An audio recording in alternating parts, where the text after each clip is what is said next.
Well, hello, howdy, and hope all y'all watching are having a wonderful time since I seen you last. Thank you once again for returning for another episode of Deadlands, Wayward Guns. Now, as this is a actual play with no real input from the audience directly, I'm gonna try and stay relatively focused on the game in progress. So let me take the moment right now to say howdy to everyone hanging out there. I see Foxy, I see Jeannie. Thank y'all for coming by. Hope you enjoy yourselves. We're going to be starting off one player down. It'll be coming along, coming around the mountain as soon as they can. So don't worry none about that. We'll have our full posse together before you can say lickety split. All right. With all that taken care of, and a good night to you, Foxy, let's start off by introducing the cast.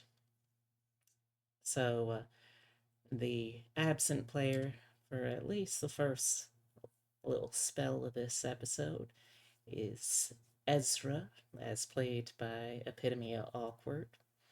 He doesn't really have much to promote, so he usually just says something about a public health thing on account of working as a doctor. So make sure you're wearing your sunblock. No matter what the shade of the skin you're in, it can still get burnt as sin if you don't wear proper protection. Also, stay hydrated. Then, next up, in the role of our circus performer turned gunslinging sorcerer, a Hamlock, would you care to introduce yourself? Hello. I'm Hemlock. I play Parrot. I shoot holes straight through the chests of vampires. Um, I don't have much going on right now. I'm working on models and relearning 3D modeling, and currently am going through a heat wave. Mm. Oh no. I have an ice pack in my cleavage as we speak. Oof. As you That's do. rough, partner. That's rough.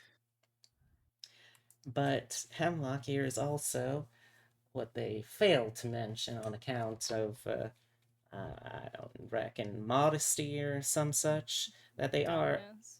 they are a exceptional artiste, both in manners of physical, digital artwork rather, designing of physical models, as I have seen lately with a dice roller in the form of a cat, and of course in modeling, drawing, and rigging models in Live 2D. So if you're in the market for any of that stuff, do consider looking them up. Yeah, yes, please. I got an email from my electricity provider saying I owe them almost $180 for last month. Hmm, terrible.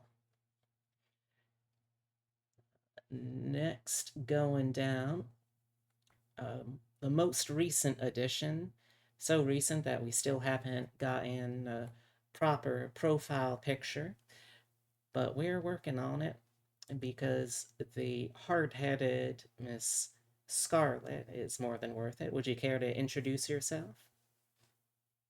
Yep. I play Scarlet. My name is Tyrus. Um,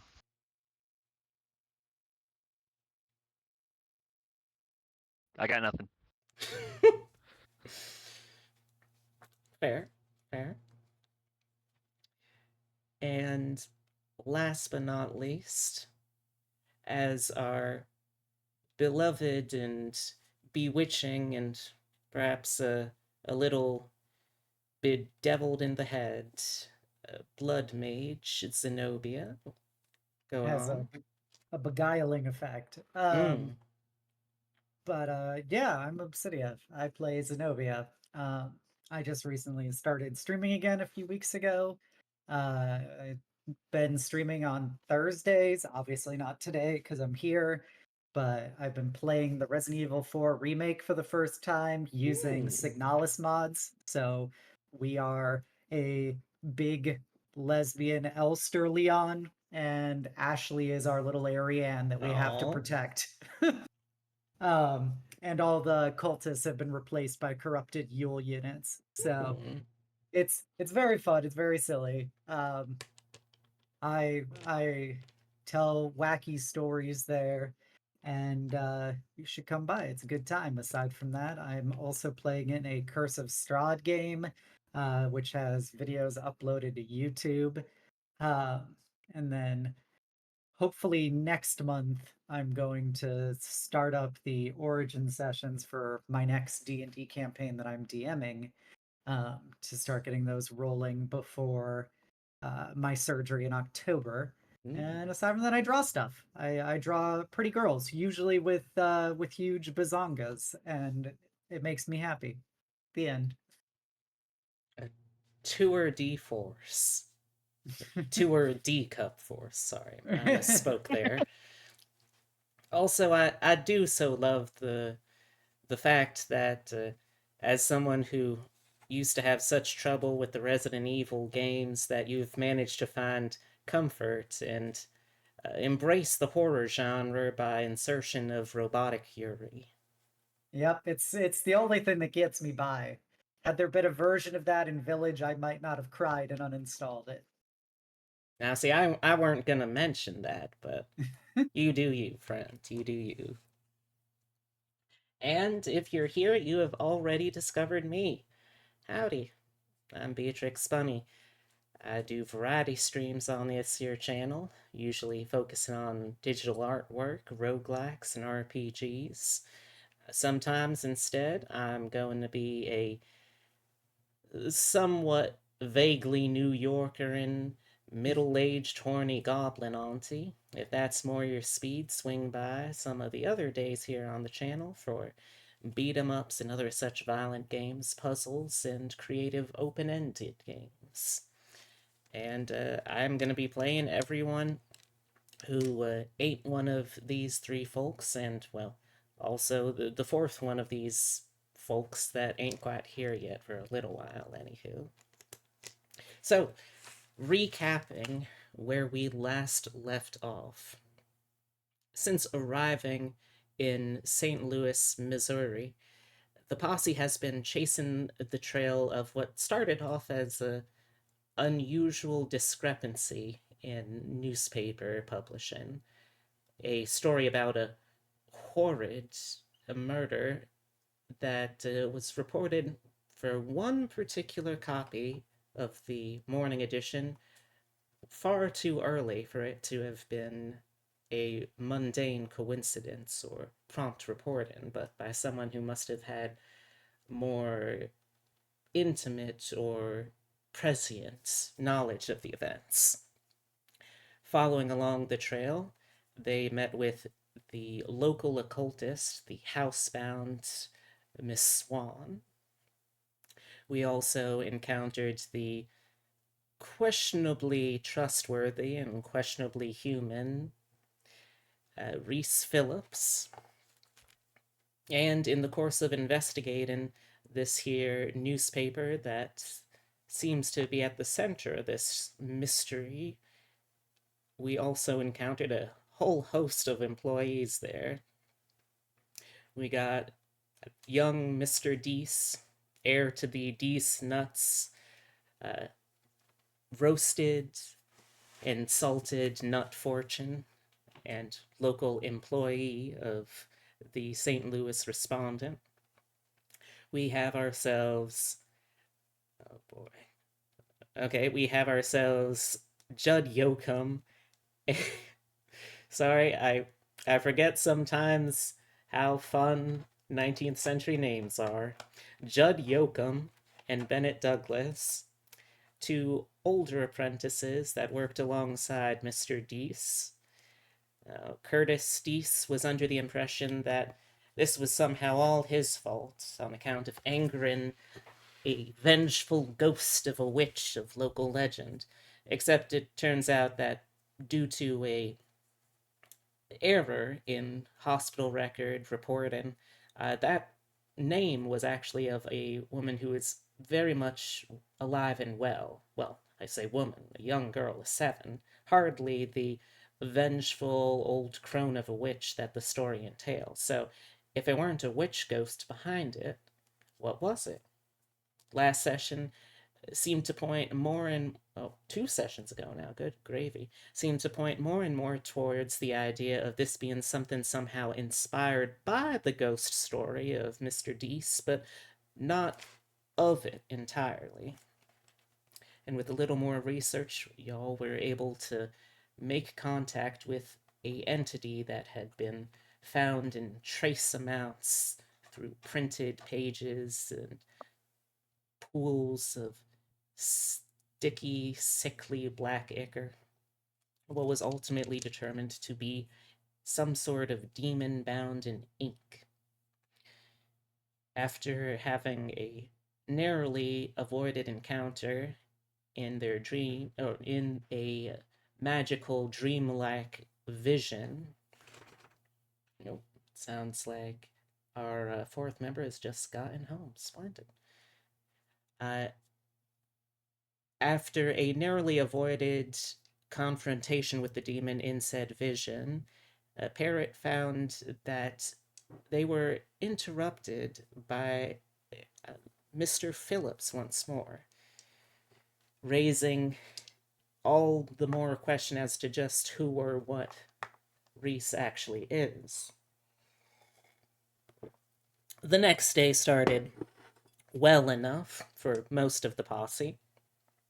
Only when they reached downstairs and were speaking here and there with each other, you came to realize that one of you was not with all of the others. That, of course, was our dear Ezra King, who, unfortunately, found himself the recipient of a rather odd note, the altered message of which contained the demon itself, overpowering and possessing the poor professor. It attempted to use him to slay the posse before they could get any closer, but fortunately, they were able to non-fatally eliminate the control that the demon had over him and drive it back out. Pause it for a sec. Oh, it's a live stream. No, I mean pause your mic for a sec. All right, hold on a sec, folks. There's some gremlins in the system that I need to have a speak with. I'll leave you in the care of these 3 fine folks. In the meantime, I appreciate noting the non-fatal releasing of the spirit.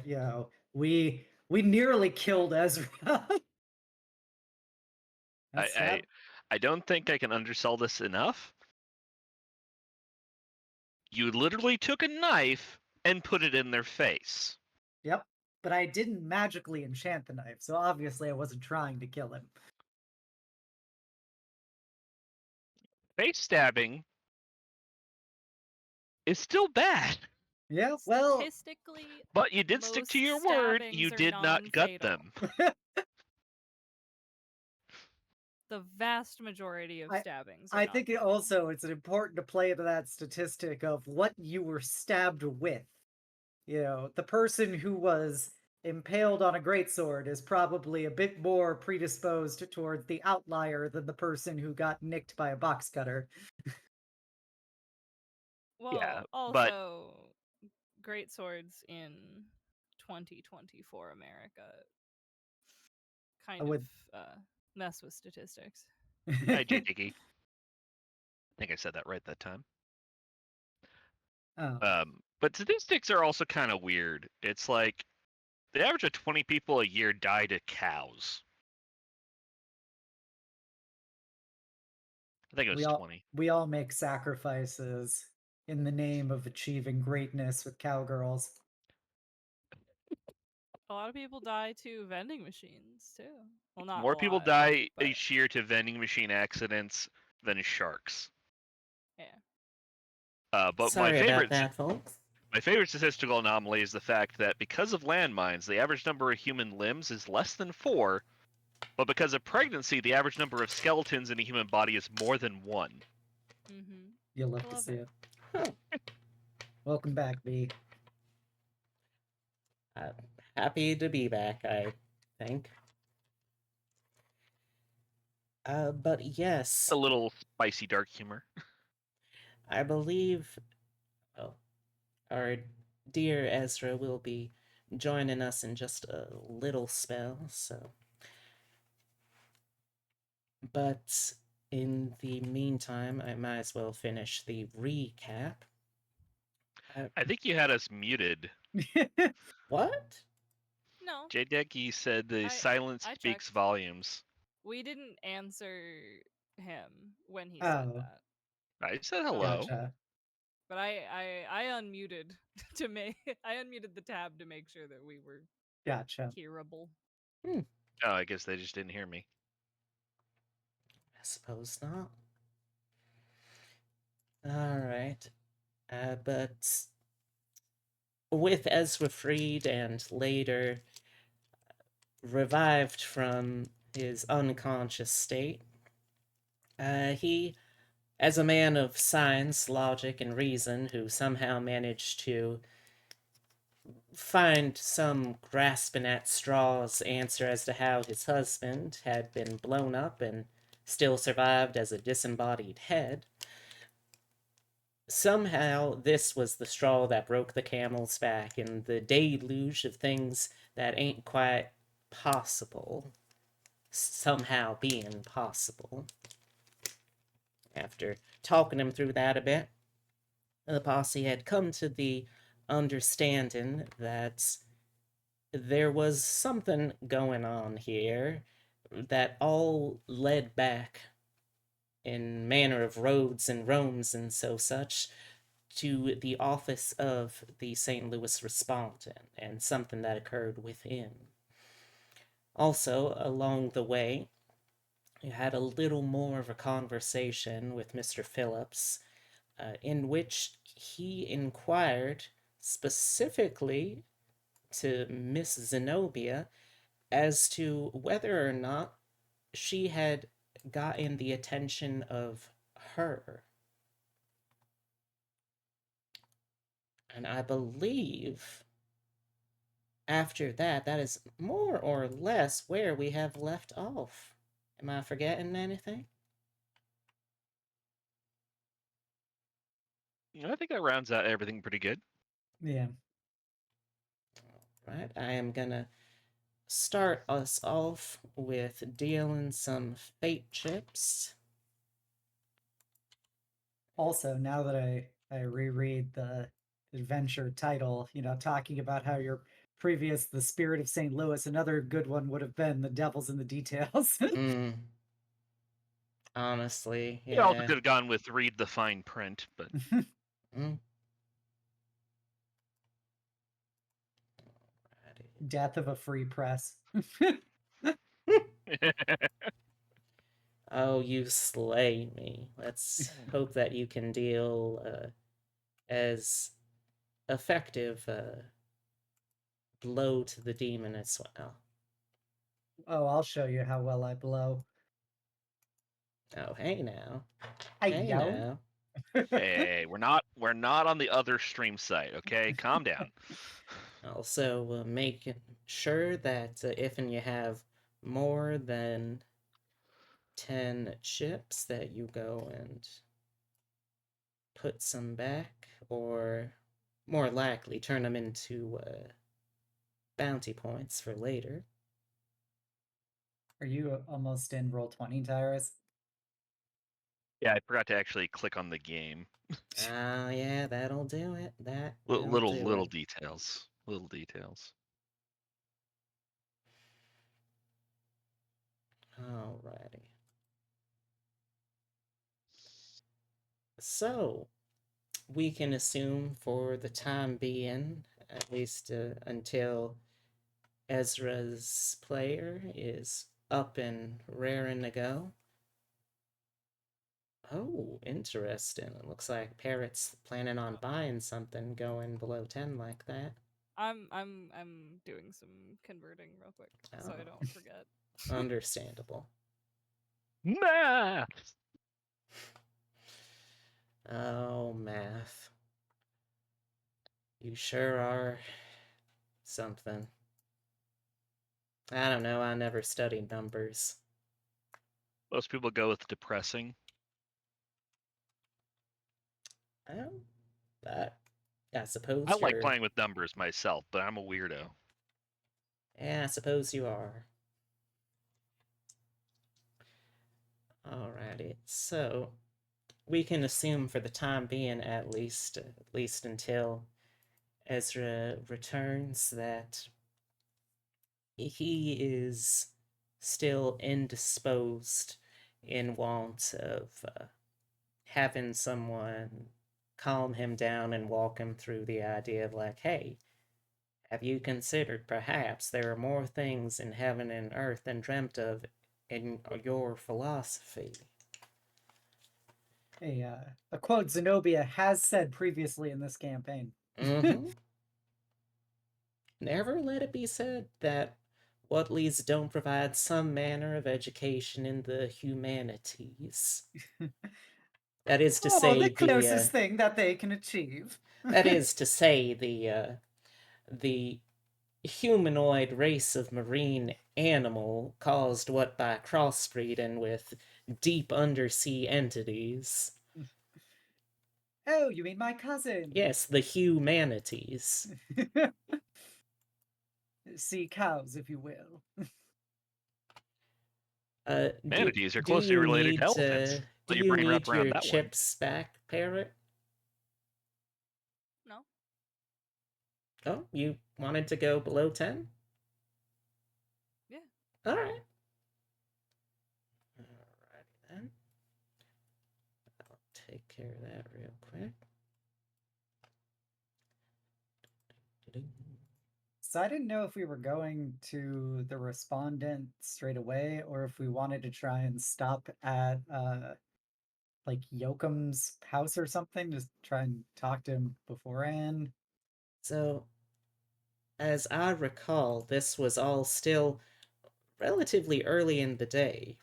I believe this would have been afternoon at the latest, given that... I think we're probably around brunch time. I mean, yeah. you know, we almost murder a posse mate, and I don't think we had breakfast yet. You know, that is true. If you would like to roleplay out having breakfast, far be it from me to stop you. Is my mic working? Yes, it we can is hear you. indeed. Beautiful. Because it's like 50-50 that it works nowadays. Mm. So yes, I would say that all in all, they are probably at the respondent office itself. They're probably actively in business, even though it is now around about, I believe I had established around about when they would have sent out the morning edition. There'll still likely be folks in the office most of the day to prepare for evening editions. That is to say that if you're looking to do some manner of skullduggerizing, then you might find yourself in an embarrassment of witnesses. Gotcha. So we should go talk to Yoakum if he is not currently working. If and you please, the day's yours.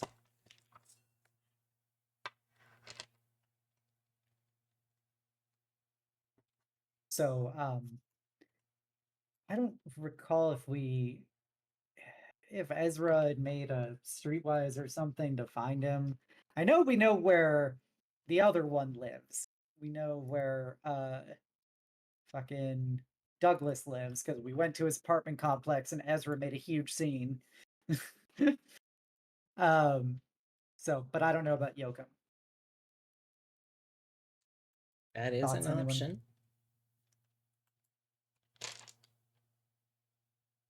Well, anyone have thoughts on that? I'm getting food right now, and my headphones are dying. So give me a bit. Alrighty. I love the struggling to survive of all the electronic equipment attached to Epitome. Unfortunately, he is jinxed, so there are tiny little gremlins and all manner of gadgets and gizmos he employs.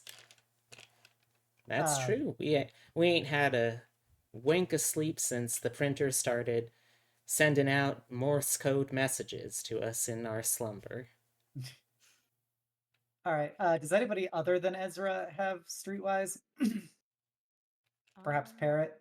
I think I do. I cannot keep track of like who we know their location, you know? I have it written down that we know Douglas because we've literally been to his apartment. Mm-hmm. I mean, I don't have much, but I do have Streetwise. I have a little bit. All right. Well, you guys want to take a stab? That's a 6. That's an interesting choice of words. Well, for Zenobia, it's a very poignant choice of words.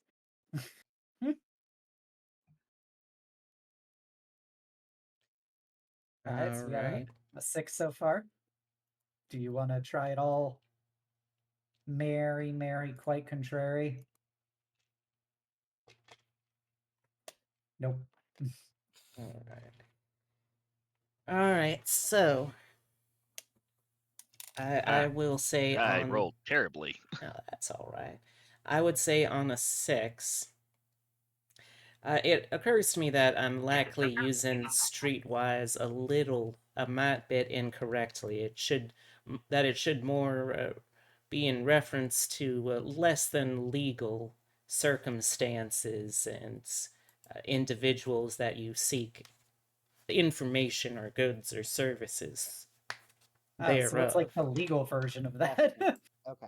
Essentially, yeah. So, with a 6 on Streetwise, you aren't able to find much in the way of people who.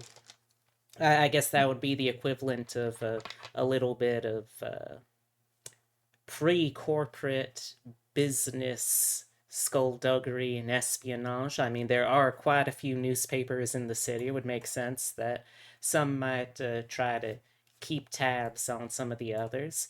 I will say that you know what? Yeah, I'll give you one that let's go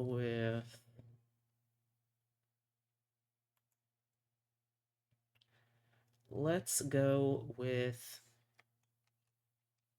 the Daily Watch Post. The Daily Watch Post is another sorry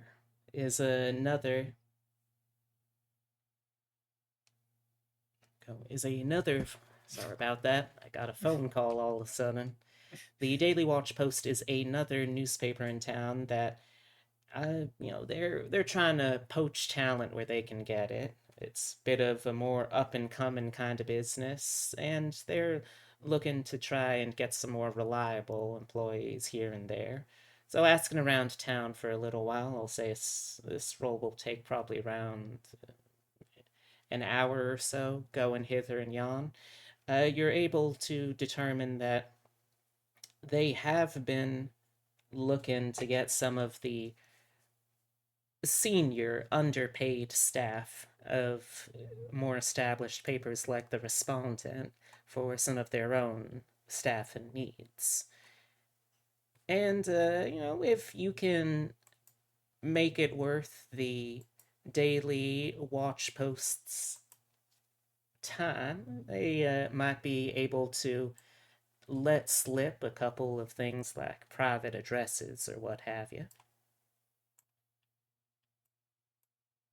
What's a good number for an old-timey bribe?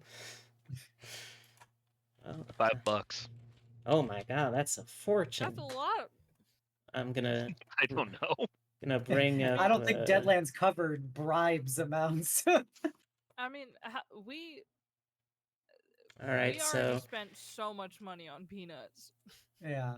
It's so gotta be less than the $1 peanuts.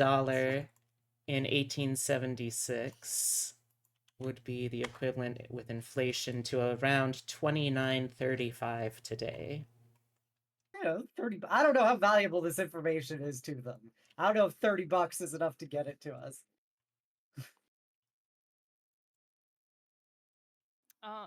Well, $5 is like $150. You could literally try like give them $1 and be like, does this kind of lead to that, dropping off the back of a truck? And if they go, no, I think I still need more to jot my memory, then we can start scaling up from there.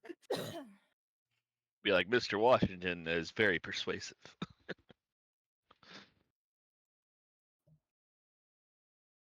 It's the 1800s. It's probably like fucking John Wilkes Booth or something on the back of that dollar. What a wild pull for the Republic to have on their tender. You know that right popular president feller that just got assassinatized? Let's put that guy. You have political pundits of the day asking if it's too soon to make jokes about Booth. I offer him $3. Whoa. Oh, Lord. Oh, you are really bringing out the big bucks here. It's $90, bruv. I think seeing $3, it's sort of, for this cleric, it's like a little eye bulging, like, hey, oh, okay, is any of my direct superiors watching that would want to try and get a cut of this? No. Okay. Scribbles something down off to a corner in a little torn tab of loose leaf and slides that over. I'm terribly sorry, miss, but even with such monetary offers, I cannot be allowed to provide such company information freely. It just takes those $3 and puts them in the back pocket and slides over the loose leaf. Congratulations, you have successfully bribed. Well, shucks, I guess I'll go elsewhere. Just grab it and leave. Alright, you now have the address of Judd Yoakum and Bennett Douglas. Okay. I guess we should head to Judd's place of domicile. Alrighty, Danny. So, we also see some music going for this. This should do, I think.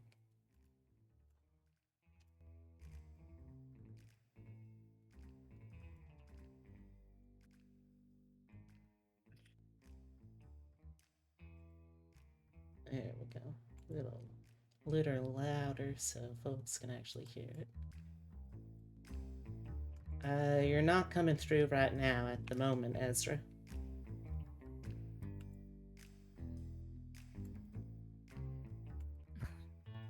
Poor thing. Okay. There There we hear go. you. Now we can hear you. Alright, so you have the address of Judd Yoakum. It sounds like you're heading over thereabouts. Correct. Alrighty, so going off from there, you this is like not as upscale of a part of town. It's a little cheaper on account of it being so close to the docks and the shipping district to St. Louis, right along the coast. You get a real noseful of that river stink just coming close here. Gross. But you do find the address of Judd Yoakum. It is, it's probably, I don't think, an apartment, but it's definitely one of those split housing structures for sure. All right, how are you gonna approach this?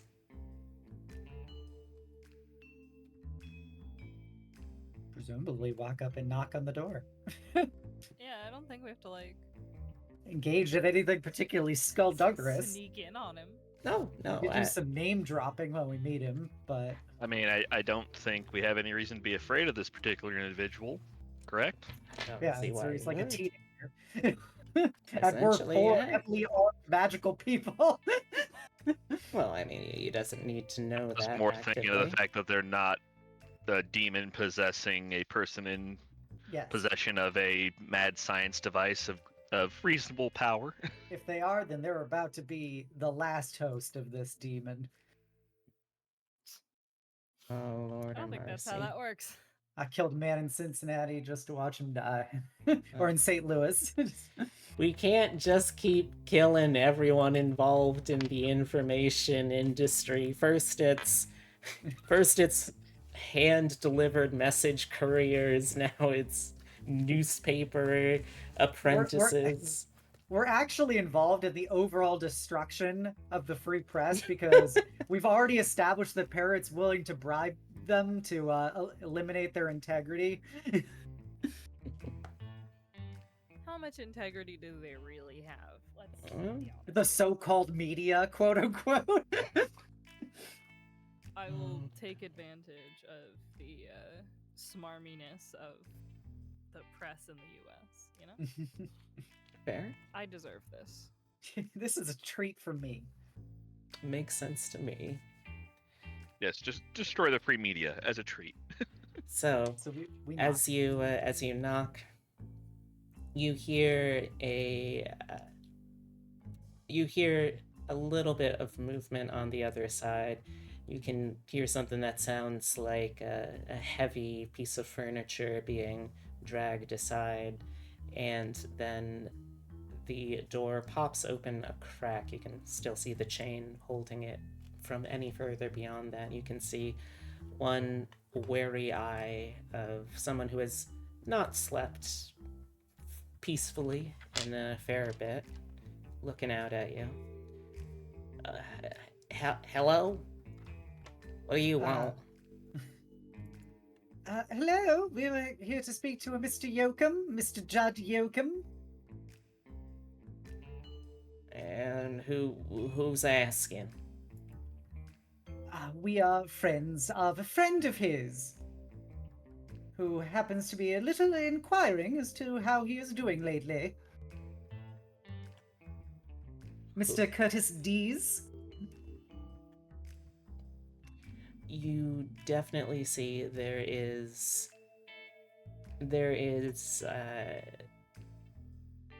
recognition there. There is maybe not concern, but a little bit of distress, probably. Oh, okay.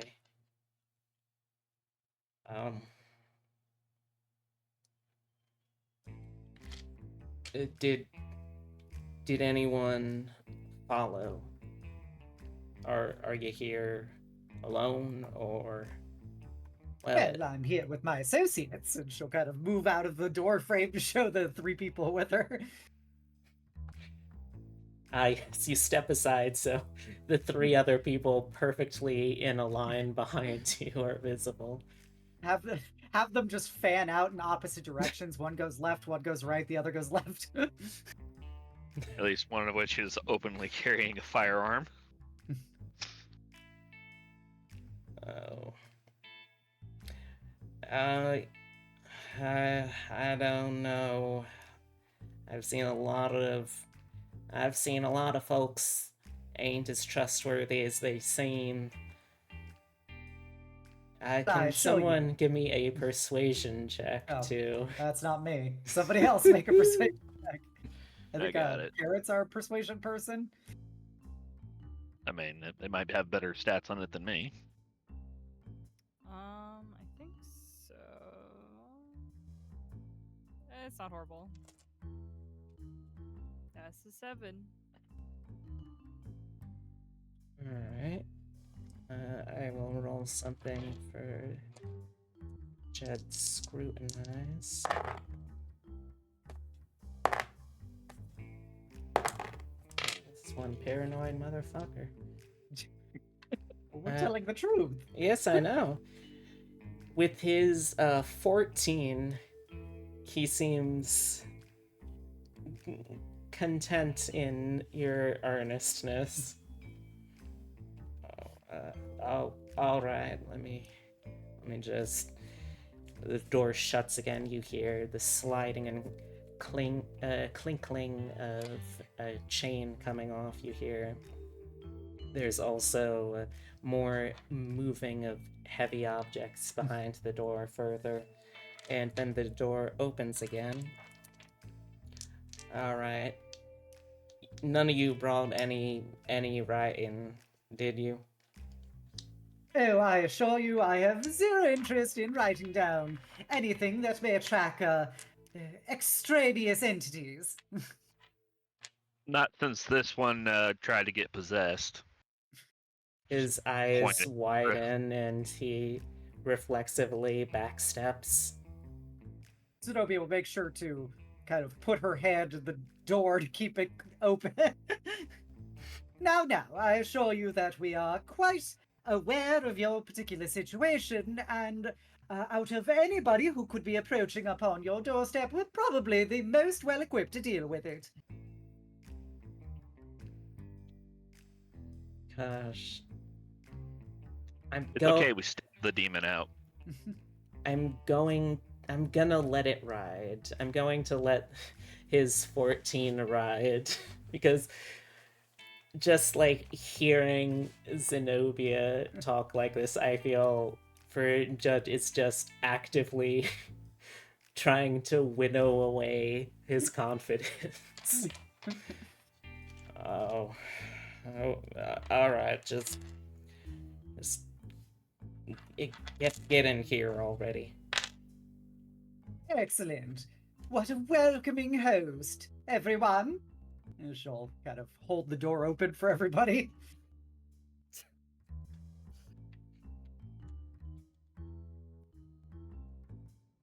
All right, and you all head on in. Inside this little flat is well, it's homely. It has the vibe of this is sort of someone's entire living space crammed into 2 rooms, maybe 3.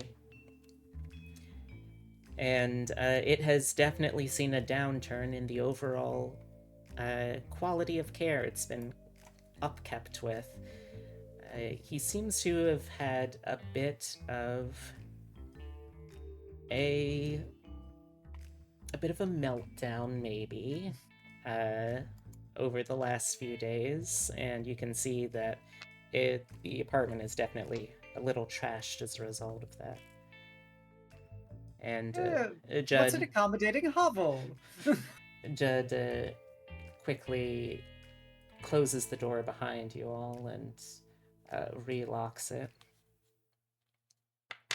Oh, they lock from this side. You can get out whenever. This is more for otherwise safety. We appreciate the insight, but we are well aware of the basic workings of the door and its subsequent security systems. But I'm sure you don't really particularly care about our interests in your bulwarks and wards. Rather, we are more inclined towards the particular problems that finds itself, aside from us, gracing your doorstep. Yeah, all right, well, how much have you seen already? I will recount a sanitized version of the papers, the possessions, and like some kind of ink tomfoolery associated with the St. Louis respondent.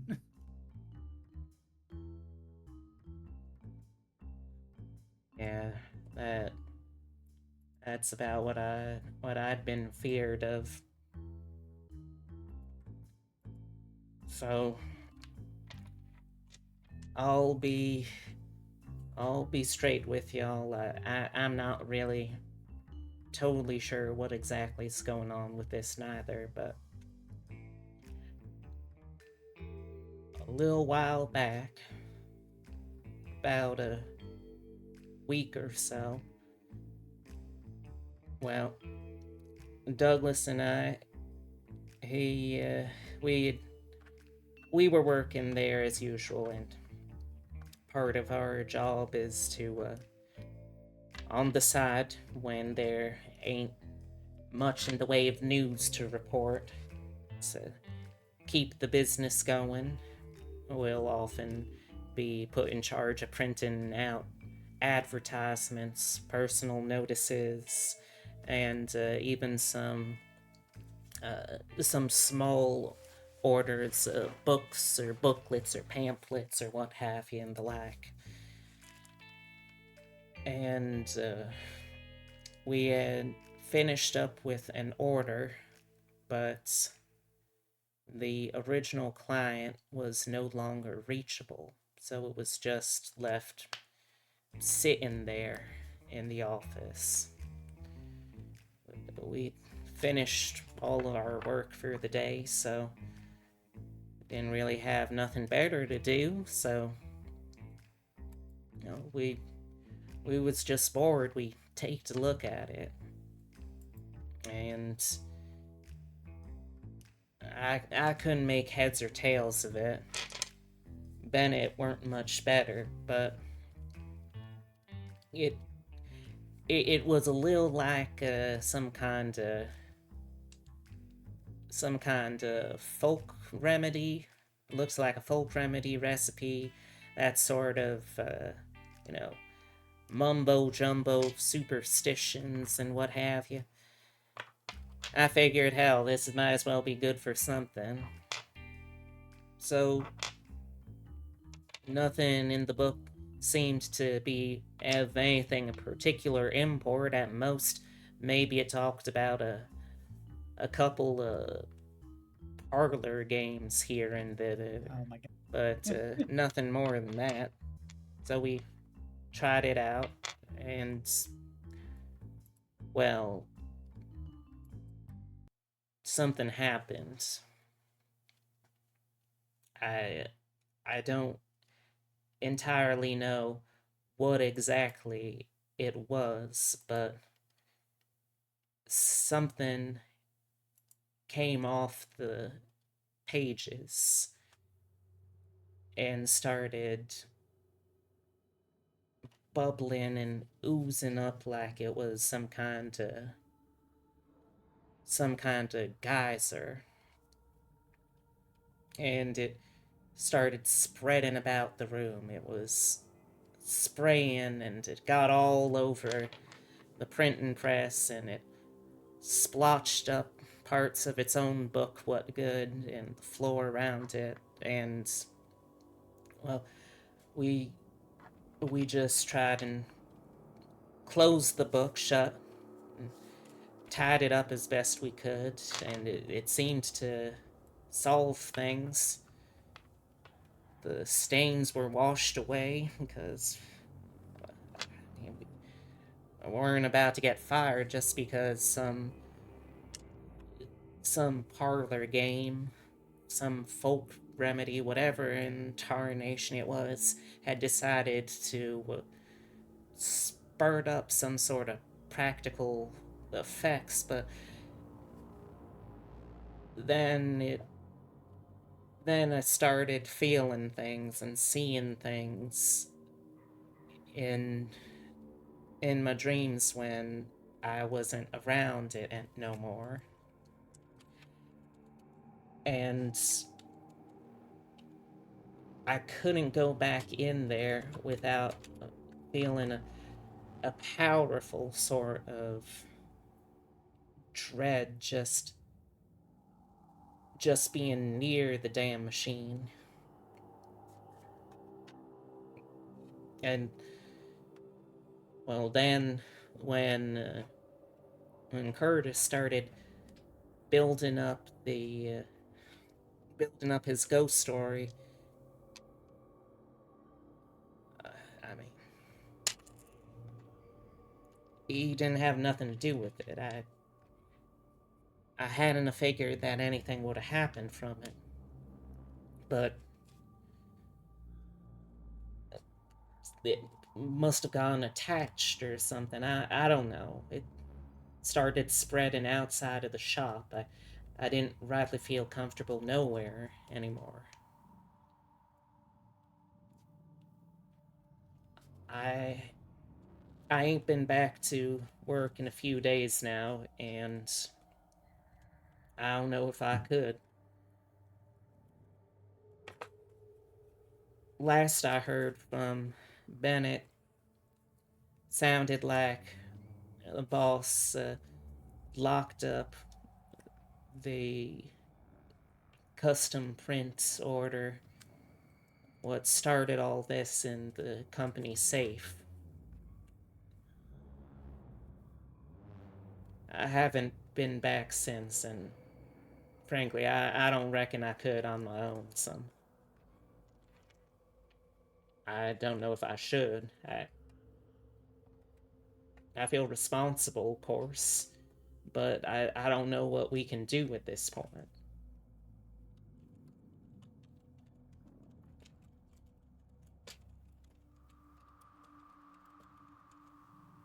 Well, this is wonderful news.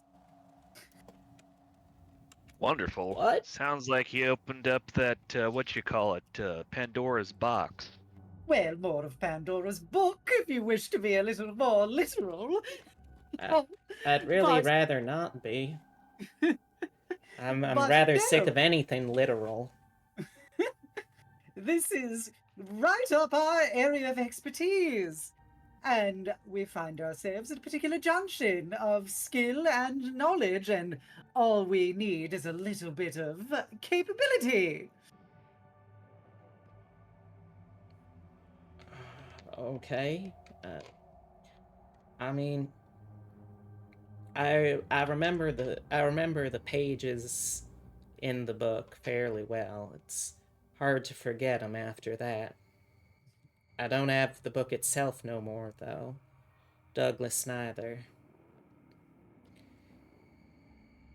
If I can get y'all into the office, I can do that much. As one of the senior apprentices, we was given some keys to the office so we could work late, close up. I can get you in that far, but I don't know how much further I can get you than that.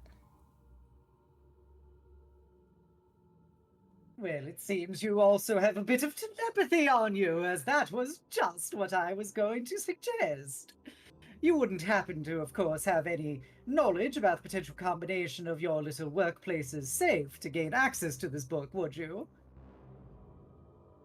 You know what? Let me roll.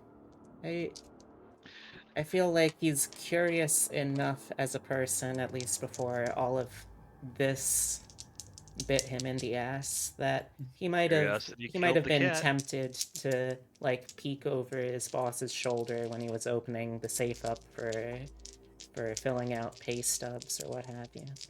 Parrot and Zenobia be like, "Oh, curious, you say?" Curious, Yes, sir.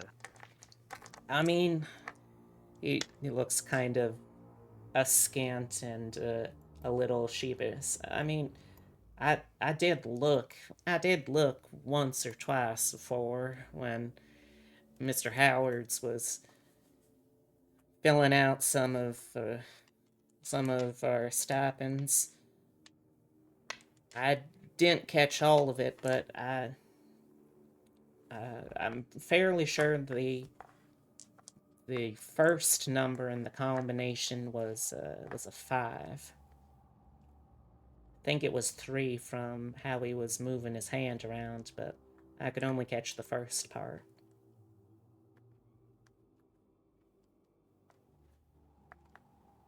Well, excellent. Every little bit helps, I always say.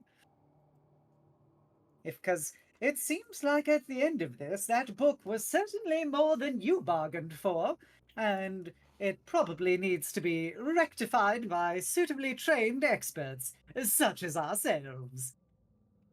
You really sure you can take care of whatever it came out of that book? She'll lean down looking at him with her big overly large smile and glowing eyes and be like, "Oh, I assure you, I am an immensely capable woman." I may not have known her for long, but all the things I found her to be, incompetent is not one of them. That's very reassuring, I suppose.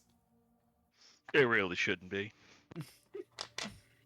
That wasn't what I was hoping to hear, but okay, I suppose. Don't listen to her. She's woefully under-equipped for the kind of circles that we happen to pass ourselves through so merrily most days. But she has found herself dancing with us on this morn, and so you must simply dance with the one who you came with. Okay. I'll be honest. I don't know if I can go back into the office on my own without having that taken care of for first. If you can do that, I can get back to work proper by hell at this point by tomorrow. But if I went in there, I reckon even if Bennett went in there, it might it might raise a few questions if we just walked in during work hours. Of course, we would presumably be engaging in such skullduggery at night, when presumably your place of employment is minimally staffed.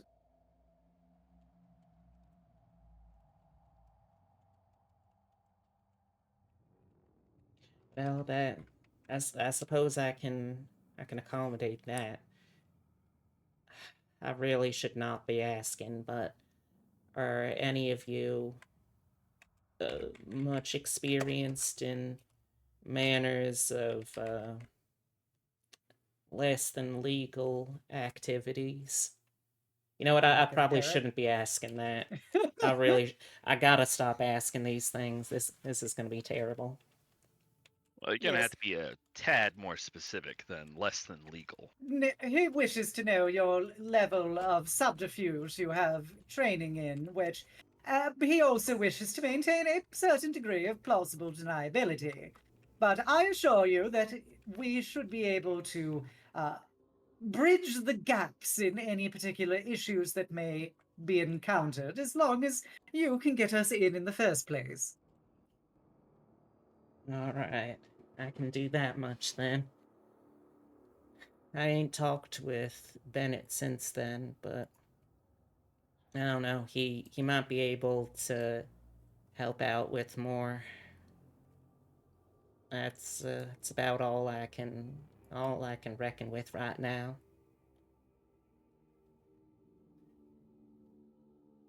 I entirely understand. We could, of course, go try and chat with Mr. Bennett as well, but we would like to think that our primary objective is to give you peace of mind, as you seem to be an emotionally distressed young youth. Yeah, guilty. Guilty as charged. Now, as a point of curiosity, do you keep the key on your person or somewhere within your residence? She kind of gestures to the mess. Well, I mean, I guess I try to keep them in safe places. Why? Just want to be confident. You know that these days anything can happen, but we are here and we'll do everything in our power to assist you. Okay. Okay. Getting slightly more confident. Alright, I'll take it. Excellent. Anything else from anyone? I'm good. I'm kind of in over my head at this point. My dear Perota, this is particularly your area of expertise. I mean, probably could have picked the lock to get in at any point, but we didn't know what we were looking for, so. That's why I know that you've got a good head on your shoulders. And if for the case of skullduggery, look no further than my favorite avian. Alright. Was there something else that... was there something else from my end? And what time do you believe would be best for your place of particular employment to be as minimally staffed as possible? Oh gosh, well, let's see. I mean, unless you don't care about collateral. I mean, Eight. I would rather stay employed if at all possible, despite evidence to the contrary. I would say that I usually try and put out an evening issue round about 6 o'clock. There'll often be folks working through to maybe 8 often, prepping for tomorrow's. But after that, it's usually fairly quiet as far as peoples go. I see. Well, I think probably, in an abundance of caution, how would midnight do for everyone?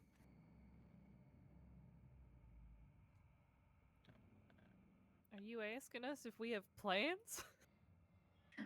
I'm sorry, I guess I assumed there was a bit of a social calendar beyond the simple slaying of demons. Oh, silly me. Would that work for you, Mr. Yoakum? Yeah, I could do 12.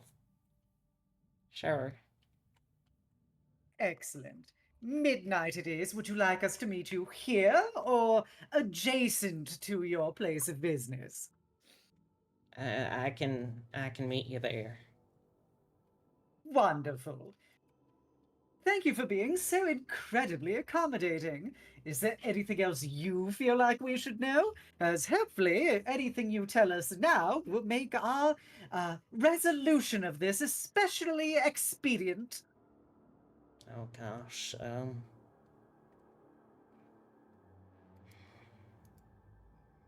Like example, do you think anyone else may have done something with this book? with the book, I don't think so. Admittedly, I ain't been there in a couple of days, so I couldn't quite say for sure if there's been anyone else.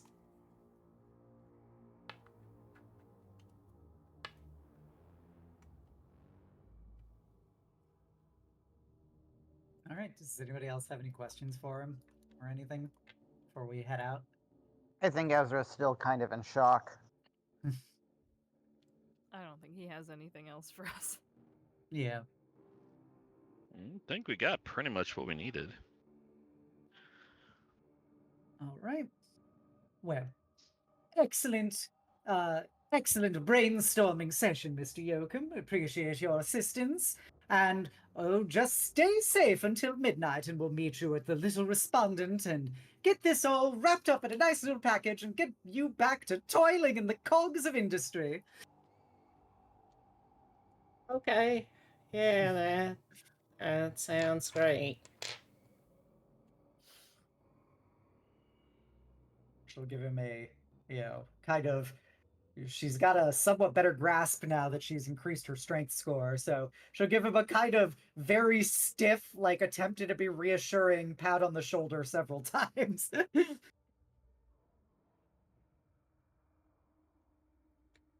Right. Yeah, so at this point, I believe it's afternoon. If I'm measuring time relatively accurately. So you still have a fair amount of time yet in the day. Is there anything else you'd like to do? I know at some point I want to, powwow with everyone to talk about theories and stuff and potential plans for that and making sure we're adequately prepared. Then the other thing is, do you guys want to try and go back to Bennett's place after the debacle last time with Ezra? I mean, we didn't run into him, right? No, because we were right outside of his door when Ezra got possessed and then started breathing and belching ink everywhere. I think that's enough of a reason for us to go back. I Okay. mean, I'm kind of banking on that he's probably dead, but Wow, that escalated quickly. All right, so I shouldn't say banking. That's not quite right, but reckon. we could. I reckon. I got I'm all in on $5 it. I'm gonna bucks. get big profits from this child being dead. I got money on this kid being fucking dead. Let's go. For so I guess we'll go bonus, to you can Bennett's bet first. on how. We'll go to Bennett's first, and then we can go meet back at the hotel and talk. Potentially get some explosives from our Padre to bust that safe open if need be.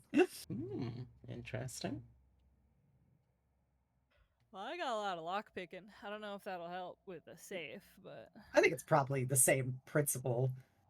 Yeah. Mhm. If not, I might be mean- able to see the. I might be able to see the inner workings and see if I can do something. You could always freeze them and then crack them with your gizmo. I wasn't referring to that, but that could work too.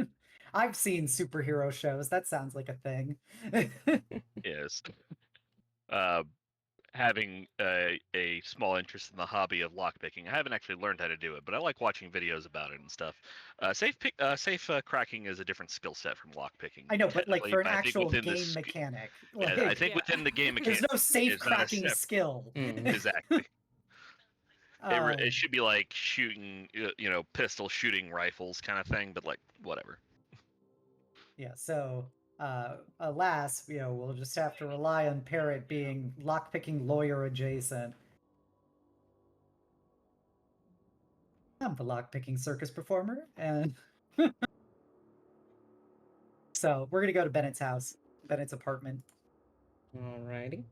Yes, it is a easy trip back over there. Who is it that is going to try to respond to open the conversation here?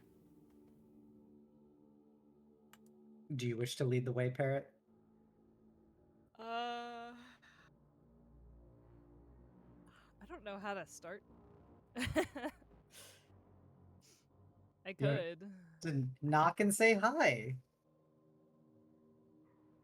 Say we're friends of, Judd Yoakum and Curtis Dees, and we wanted to talk to him about a problem. Okay. Or do whatever your heart tells you to. What's the heart of the cards?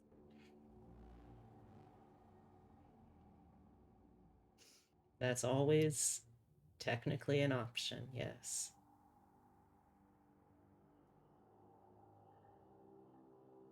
Well, let's go there. All right, so Parrot's going to be our tip of the spear. Alrighty. Well, you head back to the apartment. You head up there and you see that it looks like someone has scoured the floor trying to scrub off any of the residual bile. You knock on the door. After a little bit, there is a crack of a face you can see through as the door opens. All right, who's there?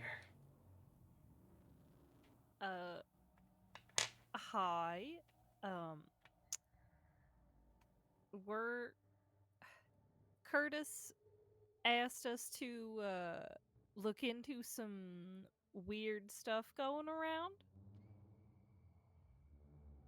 Uh-huh. What else did he tell you, huh?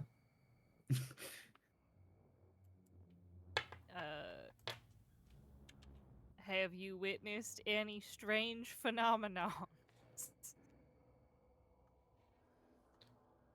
As a matter of fact, yes. Unfortunately, I have.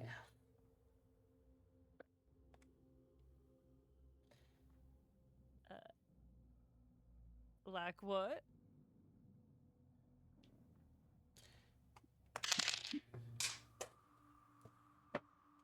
Really gonna...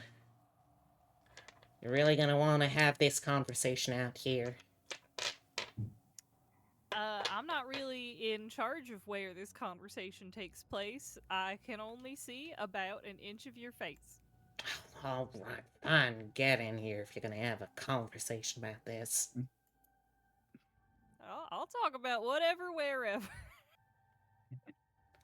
I ain't looking to bother no one else about this. Best to try and keep it quiet. Well, you should probably let us in then. That's what I'm doing on account of opening the door here.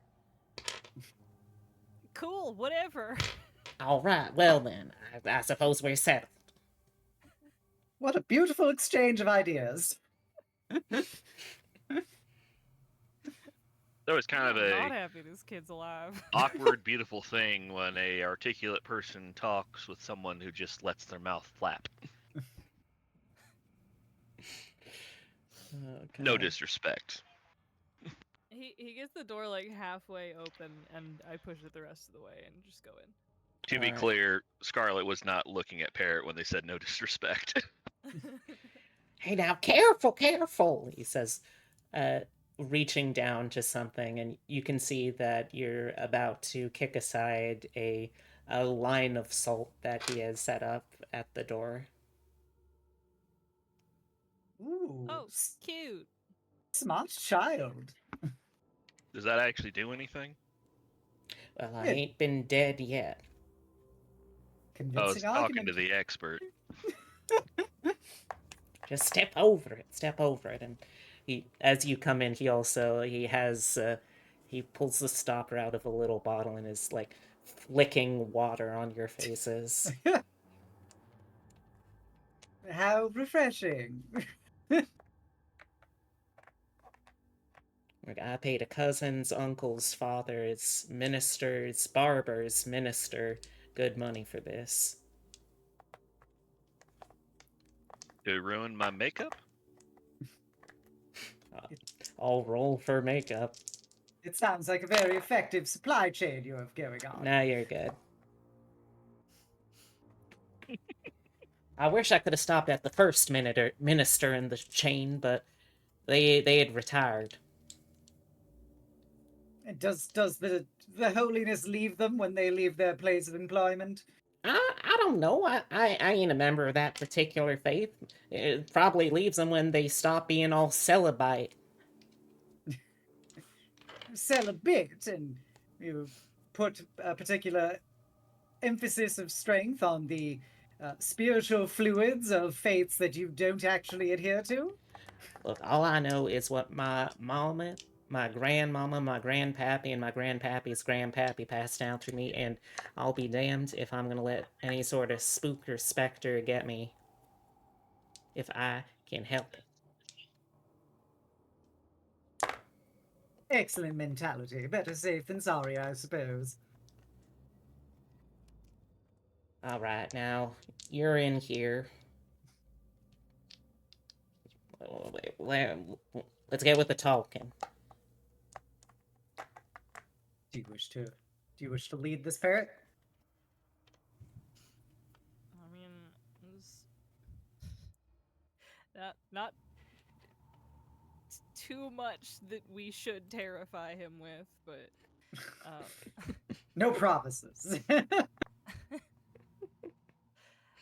I mean, if you've got any details to fill in with this whole fucking ghost nonsense. Yeah. I was hoping that if in whatever that damnable thing that was called up by that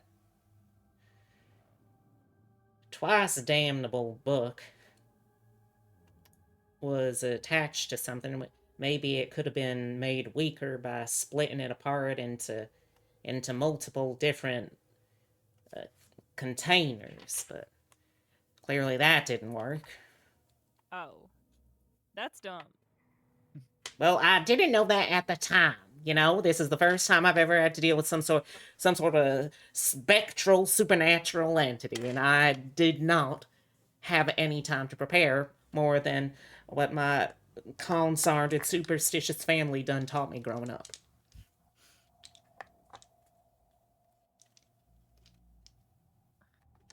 Ezra feels slightly vindicated.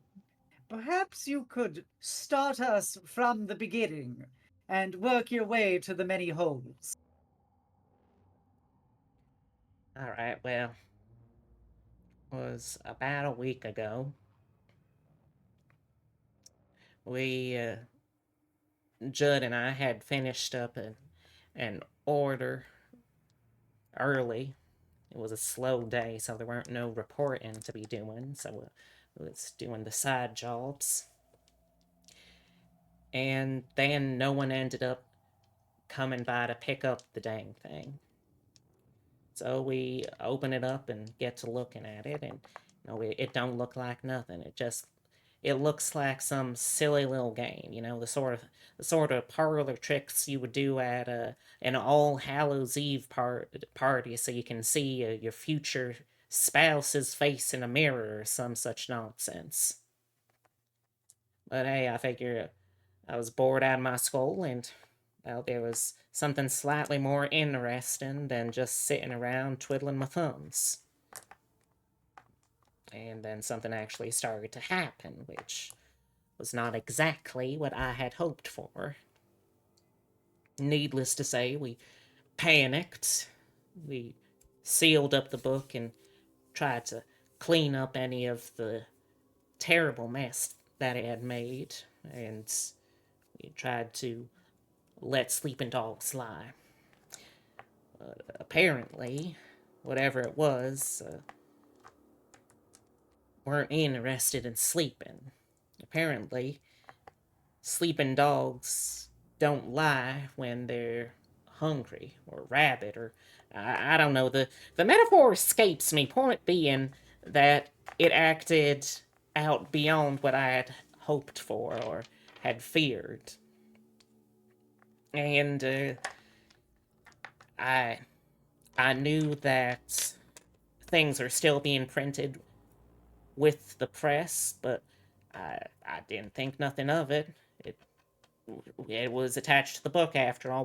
Why would it then be connected to a printing press? And then I figured, well, hey, it can't hurt at this point to try and split it up as best possible. Apparently that didn't do no good either. Explain what you mean by split it up. Did you cut the book into several pieces? No, I couldn't. The book was already locked up in Mr. Howard's safe by then. So what were you splitting up? I don't know, the ink.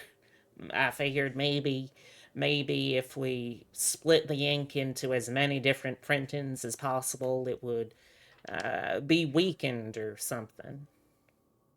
You fucking idiot.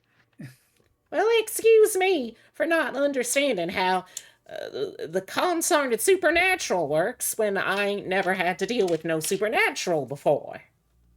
I see. And how many printings did you put some of this contaminated ink into?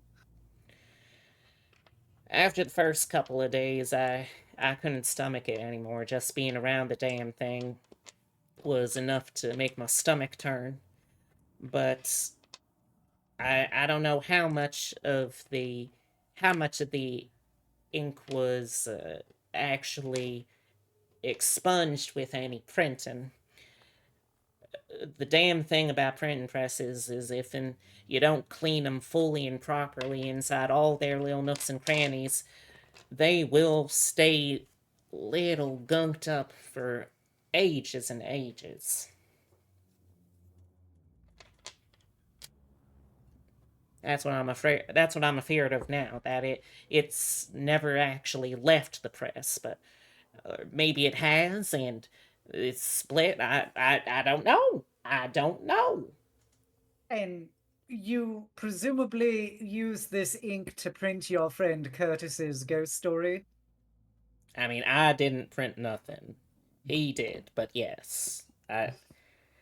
I was not aware at the time the full ramifications of it, nor was I aware that there might still be any ink left in the nooks and crannies and little crevices of the machine after I and Judd had cleaned it as best we could.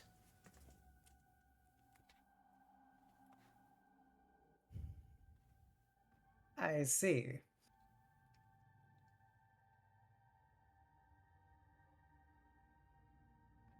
Look, Well, I don't know how much help I can be to you. I got a key to the place, but if any of you came from Judd, he probably had the same idea. I can say this much, though. The first night that I spent off the job, I woke up in the middle of the night and I saw some sort of damn black ooze trying to sneak in under my door. I remembered what my grandmama said, and I set a line of salt around the entryway, and then it started coming in through the window, so I had to salt around the window too. But it seems that anything that ain't airtight is enough for this thing to try and squeeze through. Salt seems to do something. Or maybe it's just blind luck and I ain't died yet and the thing's toying with its food or something like a consarned coon cat.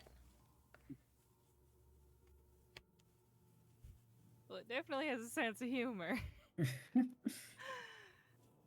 I was curious if you perhaps could clarify for us where the ink congregates in these machines for our reference. Yeah, I can do that much, of course. So, what you end up with here is most often the ink ends up being gummed up inside the actual fixed type printing presses tiles. You know, you have to, every time you need to print a row of text, you have to put by hand all the little tiles into the tray, into the row. You ink that up, and that's what gets printed off. So you have to clean each individual of the ink and tiles, and that's usually enough to make it clean enough to be functional. But there can be other places that ink can collect inside primarily the parts where the gears really have to turn the paper around, since everything has to be printed backwards to make sure that's printed forwards when you're actually looking at the finished product. So must have been something in the wheels that got inked up too well there. That's another thing I can tell you. We were trying not to draw too much attention to us being in that particular part of the offices, so we didn't have the lights on. As with many buildings around our fair city, this was a lightly electrified office, but as you might imagine, having all the lights on tends to draw attention. This is out of character, a way for me to give you all a fair warning that you might want to consider. Do you want to use the built-in lighting of the offices when you go tonight, or bring some other source of lighting? Gotcha.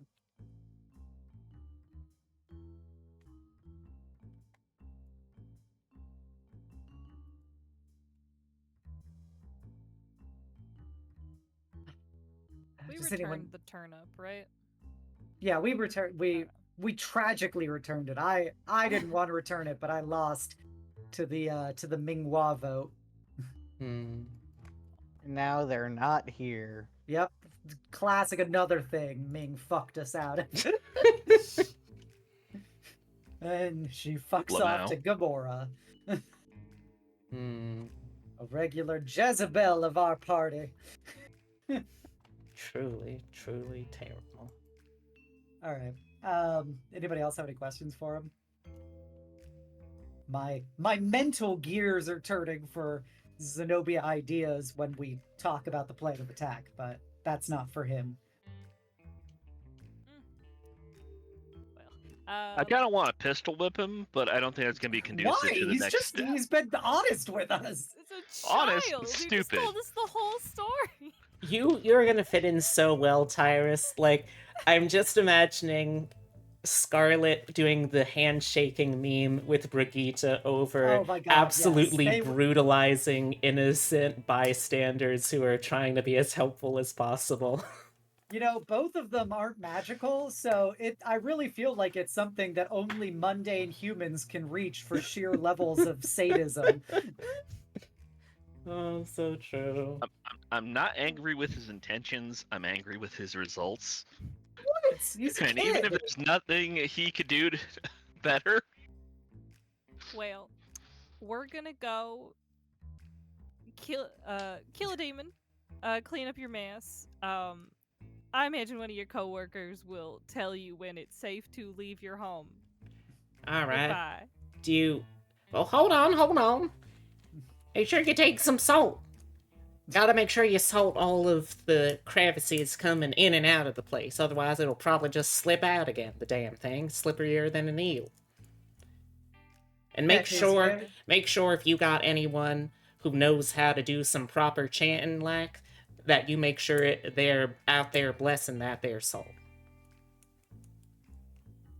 That is incredibly insightful from your ancestors. I think you should probably make sure that you take care of them in their old age, because they have just saved your life. Oh, I try to do right by my kin, where I can, when I can. He's like very... He's feeling very, bolstered by this for some reason, despite the fact that nothing has really changed about his situation right now. Remember, it's important to be well informed about what could potentially happen and take suitable precautions. You have engaged in at least 50% of that equation, and I feel going forward you now know to always consider the potential otherworldly ramifications of your actions. Turning to look at the camera. All right. Is there anything else you were looking to do over at Douglas or Bennett Douglas's? I have nothing else unless you guys do. I don't. Nah. Okay. Let's get out of here before I actually get angry at this guy. God. All right. So, I will take his free salt, though. Yeah, gotta get the Yeah. free salt. all right. Let's see. I mean, at the very least, we can use it for cooking or something. You it is one of those full like kitchen sizes. It's the kind of salt that it's about as big as if you took one of those tubes that the that oatmeal comes in, Yeah. and then just like cut that in half. That's about how big this thing is. You know, he was not incorrect about the use of salt. I will say that his ancestors did appropriately advise him on that. Well, I guess a broken clock is right twice a day. But I feel like we should discuss the logistics of this particular matter back at the hotel and perhaps potentially acquire additional resources if need be. All right. So, I'm going to call this something of a preparation phase. If there are other NPCs that you would like to visit to get information, advice, supplies, anything like that from, you are welcome to. If there's any shopping that you want to do, you can do that. If there's any other kinds of preparations, you can do that as well. Essentially, if there's anything you want to do to prepare, give yourself the best possible chance at dealing with this tonight, you have, gosh, at this point, if this is around the afternoon, probably at least like 6 hours before the office is likely to close, and far more than that. So yeah, what would people like to do? I want to do a brief discussion about supernatural shenanigans with everybody. Okay. A brainstorming session, if you will. All right. Zenobia gets out her whiteboard again, her conspiracy board. Ink. Ink! She points to the center of it that says ink. All right, we have just received some very helpful information from our little apprentice friends. Now, I have a few theories about some of the logistics behind the actual elimination of this particular demon, but I think that if we can safely agree that there are at least two potential hazard issues. One being the Sorcerer's Tome itself, which I believe has at least some familiarity with our own Perotas, and perhaps these children were tampering with things without suitably enough skill to control them like she can. And the second would be the printing press itself, where we at least have some indication that the nefarious and ill-intended ink may be residing within. We agreed on these matters. Yeah. As best I can. Printing presses are expansive, right? Very. Like Yes. The destruction of it Expensive would be a certain, certifiable financial hardship. So, so like plan C? yes, I will say destroying the printing press and is a definite option if all other roads to Rome have been blocked off. However, I think there's probably more of components of the press we can destroy first, if need be. I do have a particular alternative option, which I think could come into play, which would require, against my better judgment, the utilization of the services of our very own whore of Babylon. Oh, you're Are you asking for me? referring to me? Oh no, that is one of Ah. my side jobs. I am a prostitute. I have heard people call me. Yes. Well, I think it is safe to say that our dear Mr. Bennett was at least having his nose somewhat close to the metaphorical grindstone of accuracy, as I do believe blessed salt would be at least some bulwark in trying to entrap the spirit within the residence or within the business itself. However, I would say is at least some an option to explore if possessed ink gumming up the works of this press is a particular issue that is housing a fetter, if you will, of this demon, that perhaps a thorough cleaning with some sanctified holy water might be helping destroy the demon without overly damaging the press itself. Well, it's certainly possible. The way that holy water works is it has to be blessed with a specific purpose in mind. So I can certainly imagine that is clear enough here. Excellent. So, if you could at least whip us up I don't know, a suitable set of gallons of whatever blessed fluids come from your deity, that would be invaluable as at least a precaution, in addition to potentially destroying the tiles themselves and the spinning gears of the machine at minimum. All right. It's not one of the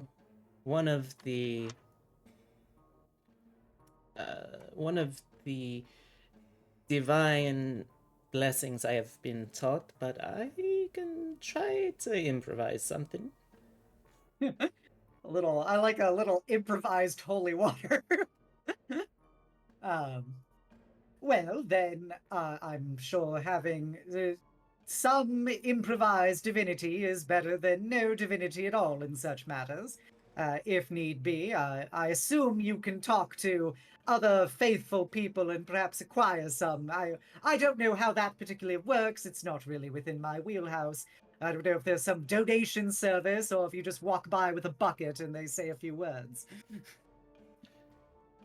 I can take care of that, yes.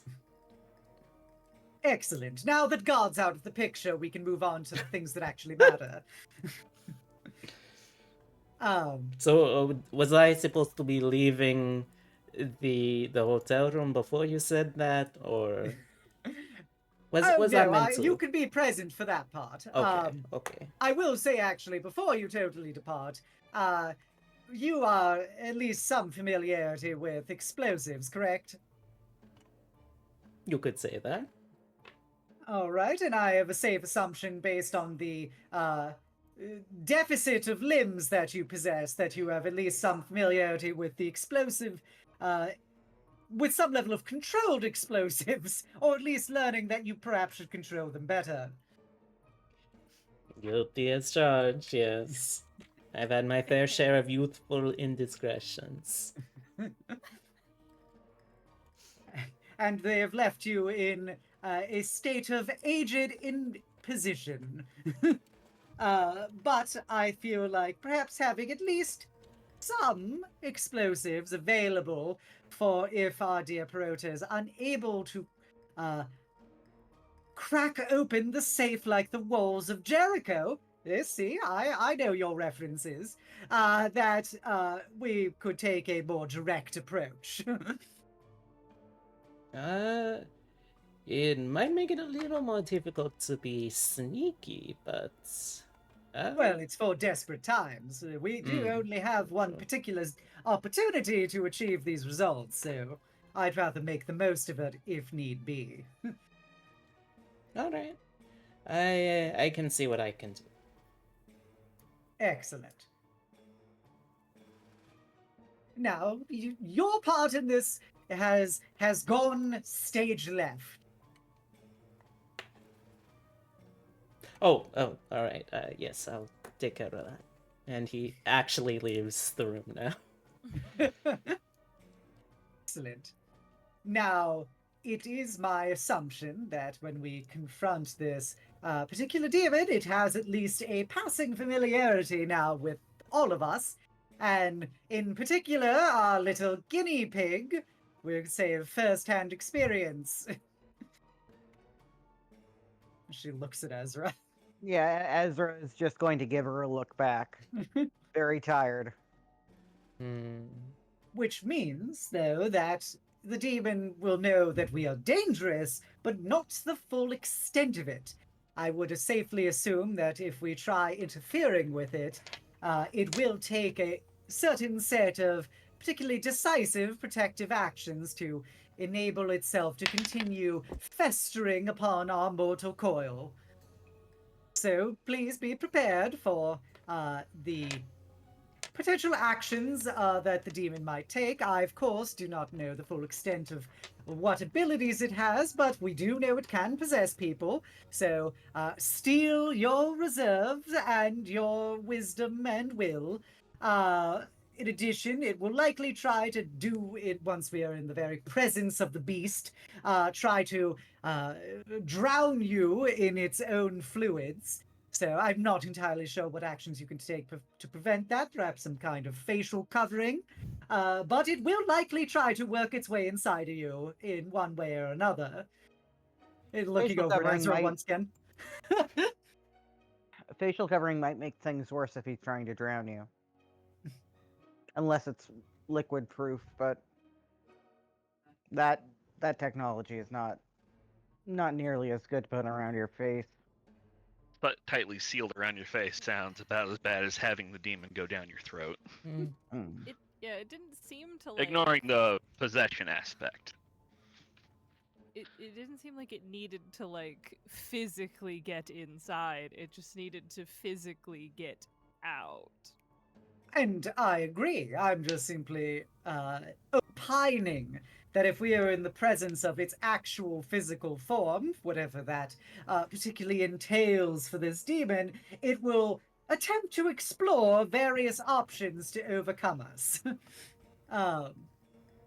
Also, based on how much it was allegedly spread across the room, it could be presumed it has access to possess other inanimate objects in the area to try to attack you.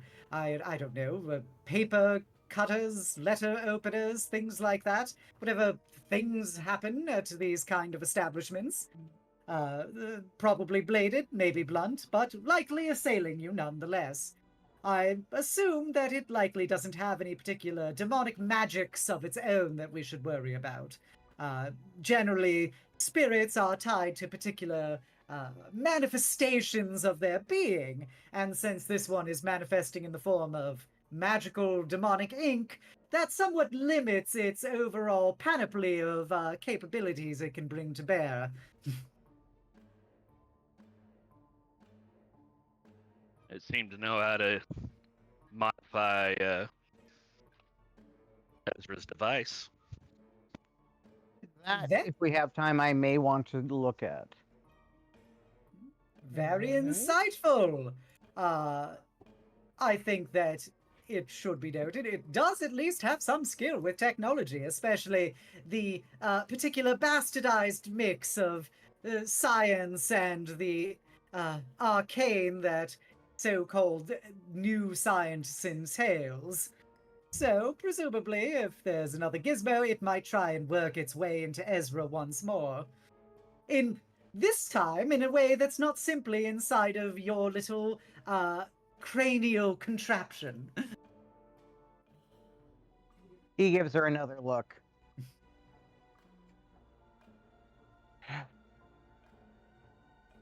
Scarlet is just kind of sighing, putting their hand on their face, rubbing their forehead. But if it is liquid, I might be able to freeze it.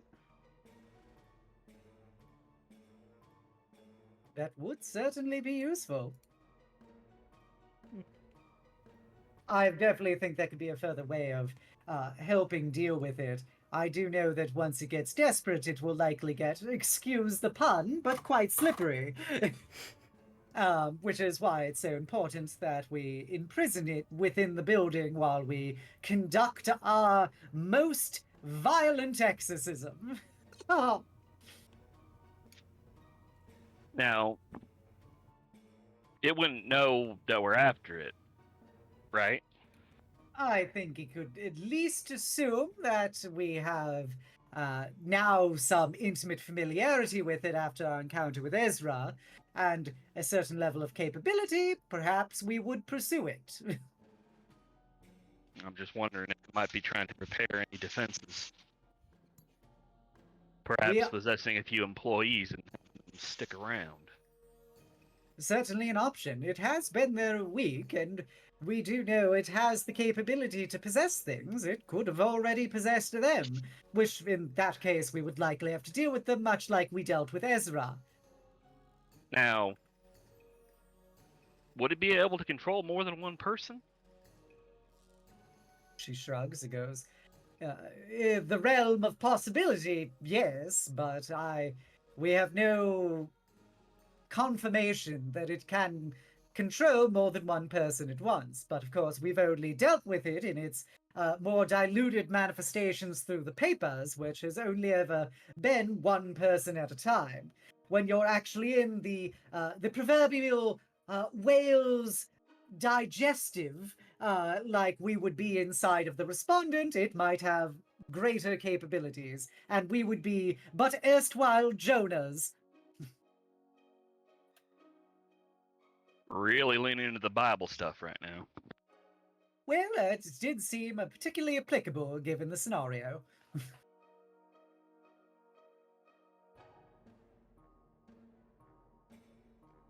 Right? So let's see. So it sounds like you have, at the very least, the start of a plan here, yes? Yeah. Alright. So from there,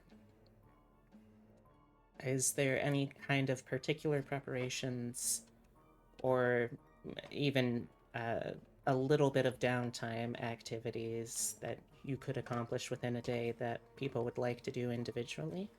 I heard that Ezra wanted to re-examine the glove. Yes. Alright. Other than prepping my gun and getting ammo ready, I don't think I can do anything, but maybe I could help Ezra somehow. I don't know. Barrett, as a sorceress familiar with the book at issue in this, do you have any insights into the potential workings of this demon and how we can overcome it?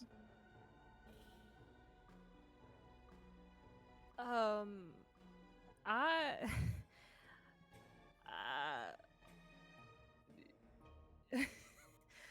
I've never read it. Really?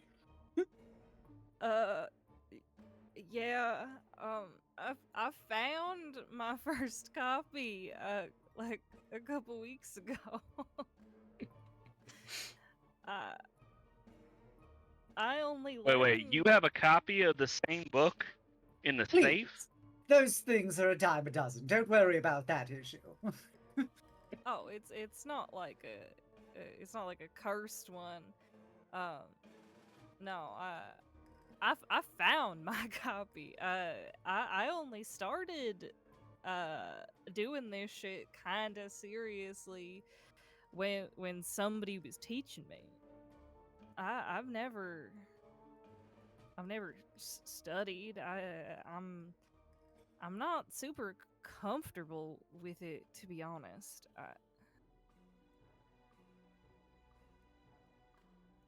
How disappointing. Yeah, sorry I don't enjoy talking to demons. It's not fun for me, Zenobia. I guess to each their own, but I feel like having at least some familiarity into the workings could be helpful in the future if ever you encounter a demon that happens to be lurking inside of a printing press. Oddly specific, but But Scarlet not knowing if Zenobia is joking is just gonna wait. Is this actually a common problem? I'll be sure to go back in time and read this thing cover to cover just for you. Stepping away for a sec. Excellent. Well, you do happen to have a copy now, if your claims are accurate. Yeah, she pulls out of her bag. Excellent. Perhaps a little brushing up might be helpful before tonight. Just be careful not to use any incantations willy-nilly. We'd hate to have a problem here. Oh.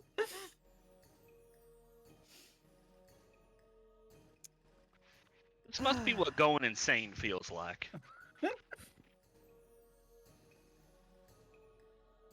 all right.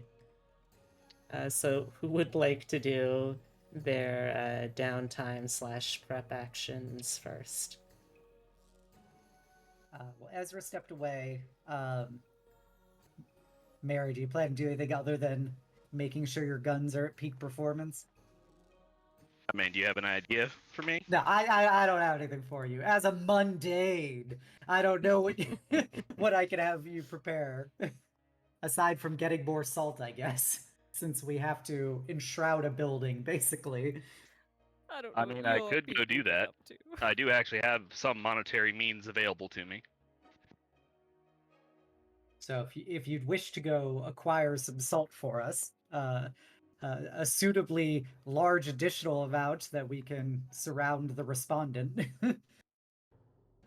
Perhaps you could case the respondent a little bit too, just to get a feel for how much salt you're going to need and how many entrance and exit points.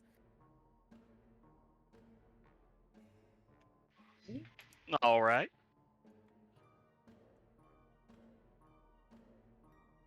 You are in no way obligated to actually read the book of games tonight. Hemlock, I'm If you're just still talking to Scarlet, I'm going to be very concerned. no. This was for out of character to Oh, Hemlock. The Hemlock, am not reading it, but Yeah. I don't really have many ideas for what Uh-huh. Parrot can prep. So, I mean, she would probably try.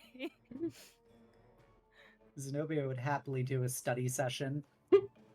She thinks your magic is silly and dangerous, but you know It she is. loves magic and would love to talk about it with you. Barrett also finds it incredibly dangerous and scary. Oh, is this the incantation for demonic summoning? Oh, how interesting! But yeah, Zenobia would happily do a magical study session with Parrot. Also asking Ambrose if he would know any kind of like what, because we already figured out the composition of the ink basically, but like what is, I don't know, like another means of like thinning or destroying it and stuff. Like, I don't know, there's like the equivalent of paint thinner for ink that you can just like clean it off. I mean, I think turpentine would probably just work. So you want me to pick up salt and cleaning supplies then? Yes, we're gonna have a wonderful dinner and we're going to clean up afterwards. Yeah, I think you're right. I think probably turpentine would work. It'd be nice to have at least Ambrose vouch it since he's actually a scientist, even if he's a physicist. Yeah. Well, I imagine that one could possibly do so with either turpentine or some other manner of paint thinner. Might not work as efficiently, but I certainly see no reason to think that it wouldn't. Excellent, Dr. King. You're always such a helpful, you have such a helpful nose for any particular scientific inquiry we might have. Oh, I thank you. But yes, turpentine, acetone, perhaps. That I imagine those would suffice for chemical cleaners. Add that The to the... millennial in me is like, gasoline's a great cleaner. Oh, I don't think that's been invented yet. Also, we don't want to cover the place in gasoline. No, you don't want to cover the place in gasoline. But yeah, if Mary, in addition to the salt, could pick up some acetone or turpentine, I feel like if we use that, it'll probably have a wounding effect on the demon because of its its spiritual resonance with the concept of ink. So it would probably weaken or hurt it, and if anything, it might help clean the things before we douse them in holy water. Has it occurred to anyone that by doing this, we might just be diluting it and making it spread even further? I don't think theory, that's an diluting it issue. should still make it weaker. I don't think it's going to go further because we're keeping it like... So spiritually, this is all in theory by Zenobia. This is all in theory because I don't know for certain, and neither does she. But in theory, if it is spiritually tied to the ink and we have erected a barrier around the building, even if for some reason ink could leak out of the building, it should not be able to because it is spiritually blocked from doing that. In theory. I didn't quite mean literally spreading like that, but essentially making a problem of ours bigger. Think so, because it's at the end of the day, it has a fairly limited area that it's affecting. So like, I don't know how much more it could physically spread, and we're still destroying it. And of course, if you're actively threatening it, I would have to imagine here that it would try to reamass itself to some degree at least, to better defend itself. So, while it's possible that it might, just become a bigger pool, I don't think that's going to be a serious concern. And I think if it does do that, it's going to be a weaker, bigger pool for us to do other things.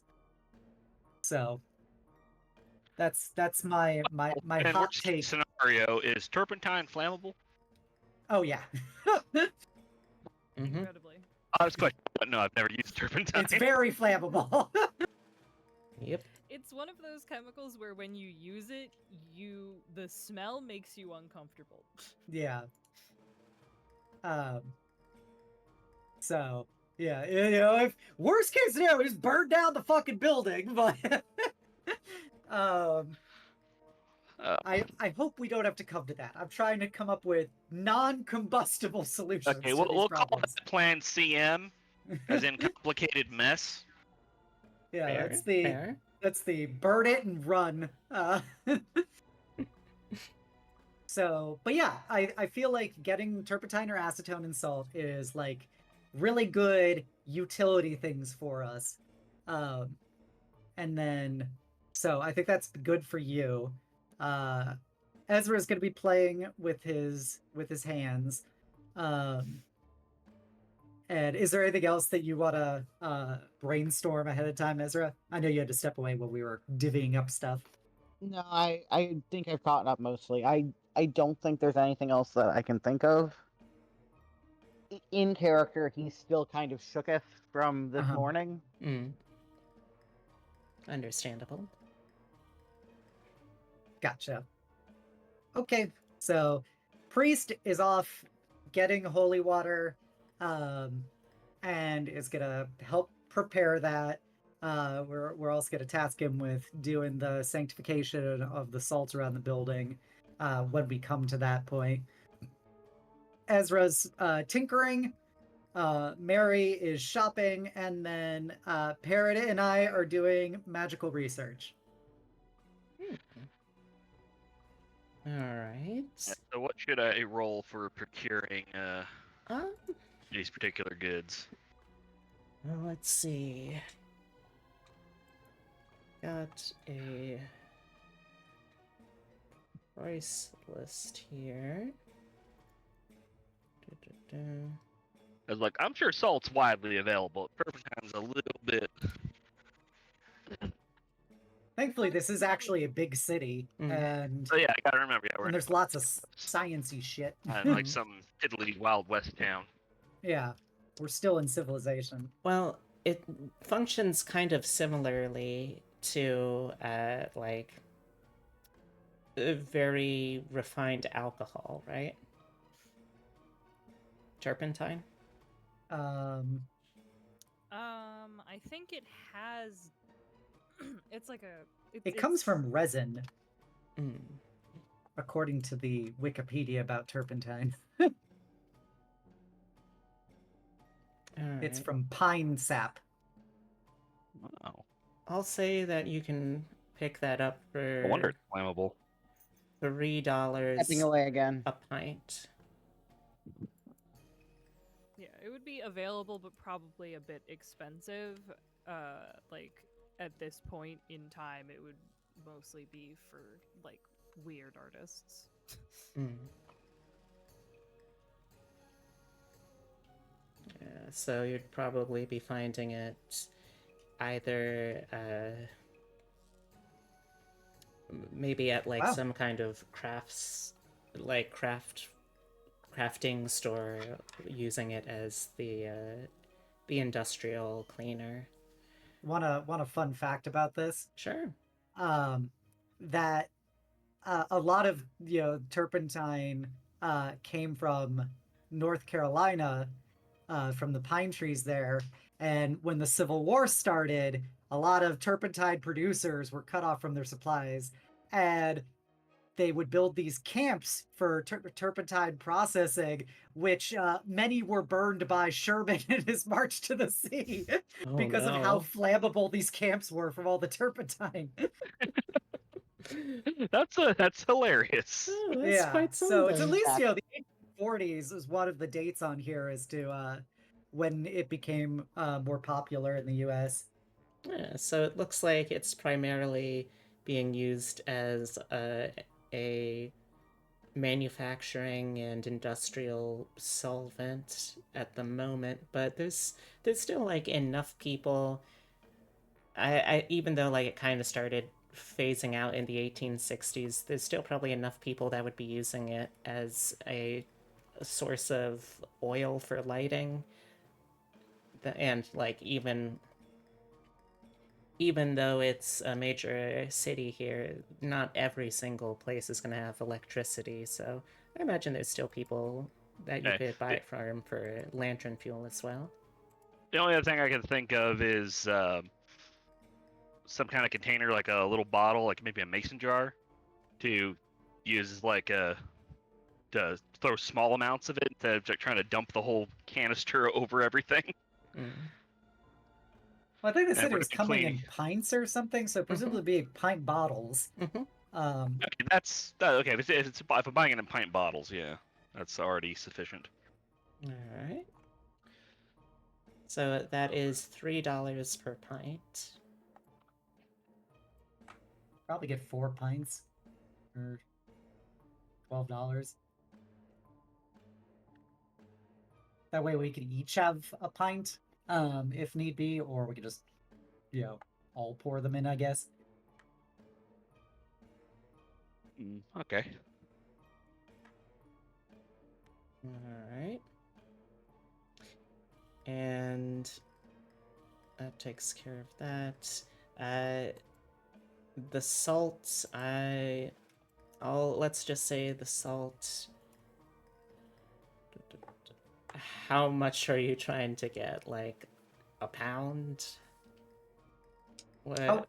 How big is the place? That was part of the shopping spree, is seeing how big the respondent is and how much it needs to be salted. Are you going for an entire perimeter circle, or are you going for covering all of the places that are like potential cracks or entryways in and out?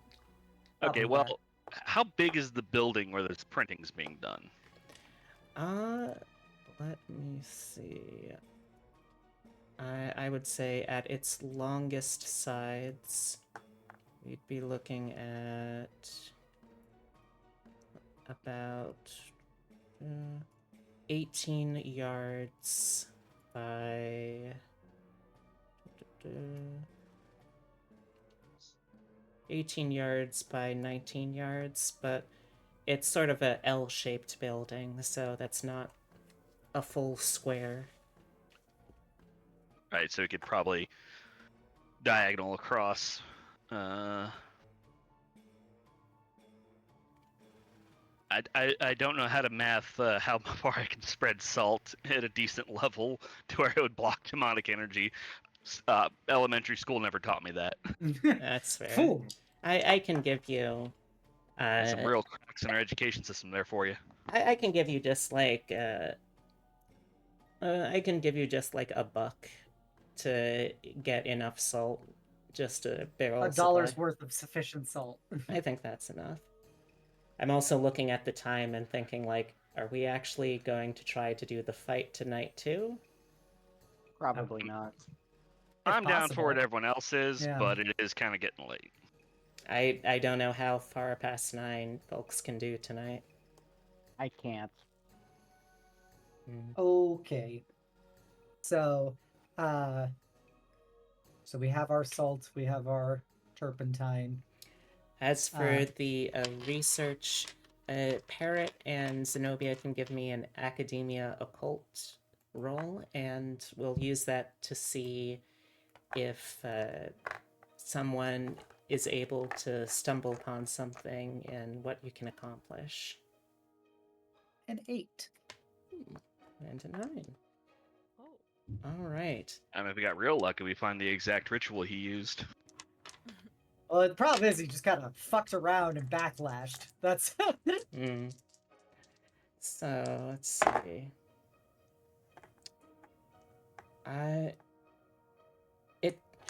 These things are pretty well encoded in most copies of Hoyle's here, but you're kind of able to make out a little bit of something.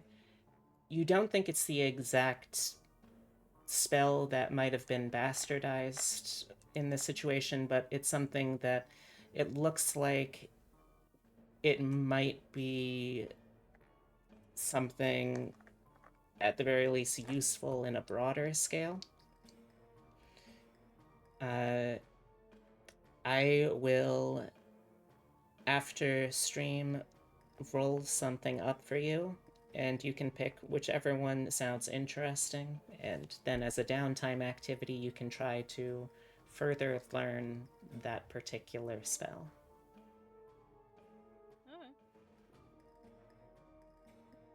Alright. And Ezra? Yeah, so that would be tinkering? Yes. And I'll say that, Ambrose can't do much more than just be a second opinion, but he will also try Backseat to... it. He'll also try to see what he can notice, at least. Ooh, 11. Yep. So on an 11, it's a little unusual.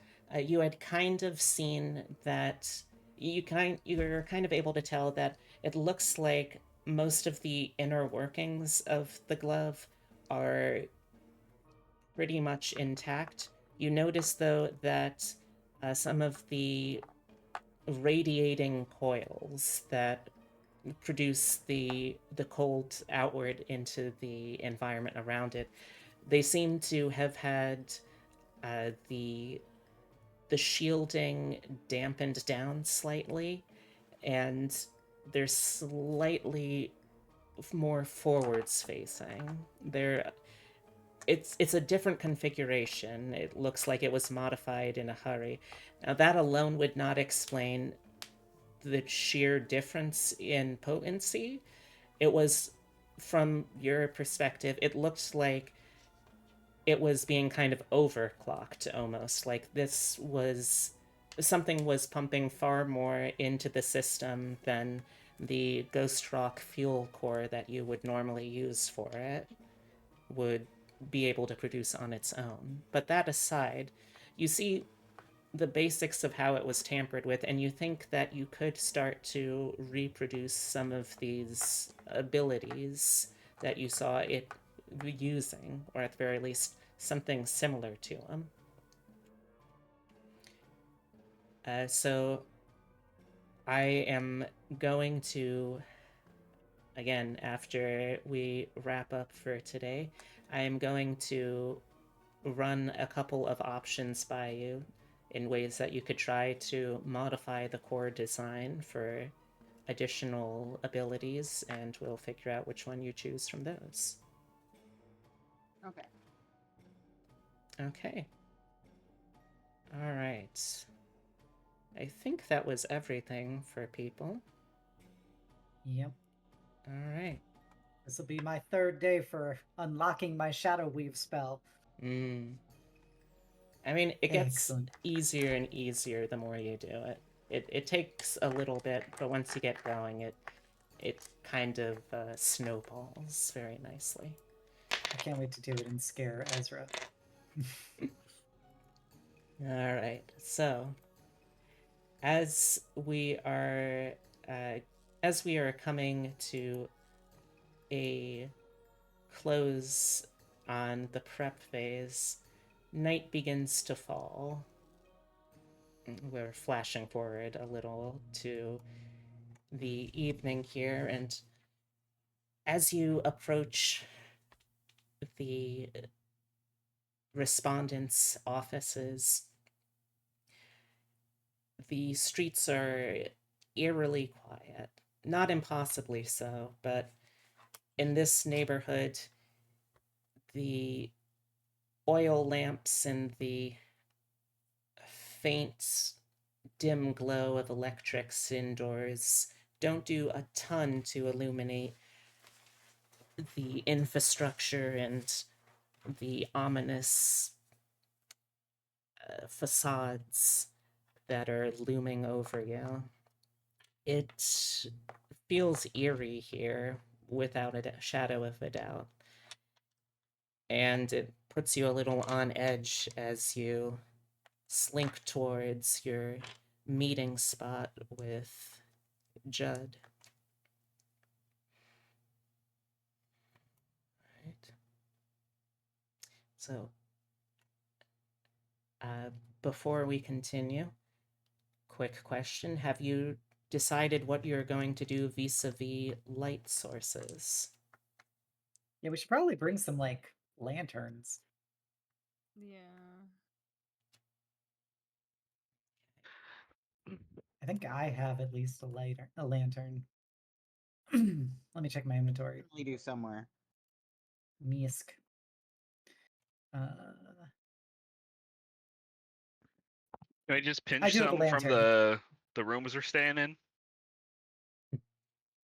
I mean, I mean, we'll return them, assuming things go well. we can see about that. I actually have a lantern and lantern oil, so Okay, we're good then. Probably. Maybe. Fair. Probably should have two at least in case we have to split up. Hopefully not. Cue Scooby-Doo music. All right, I'm going to move us over there and move us over here. All right, so it should be pretty dark here, yes? Yes.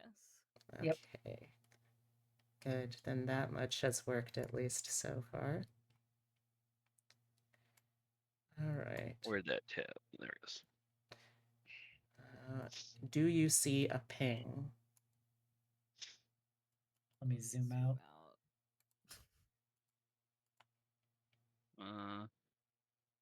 Should be in towards the bottom right.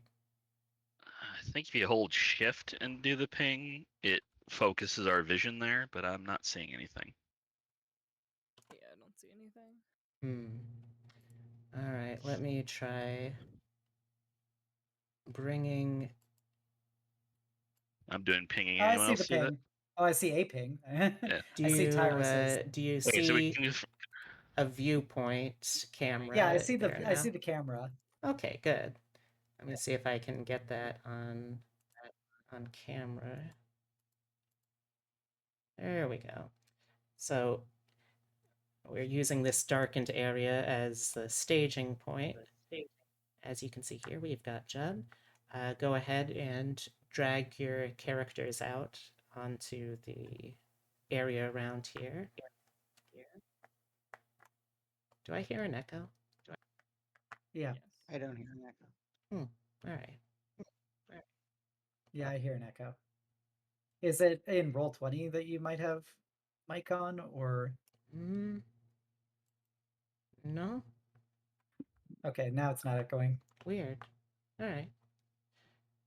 I have all the voice audio stuff completely disabled.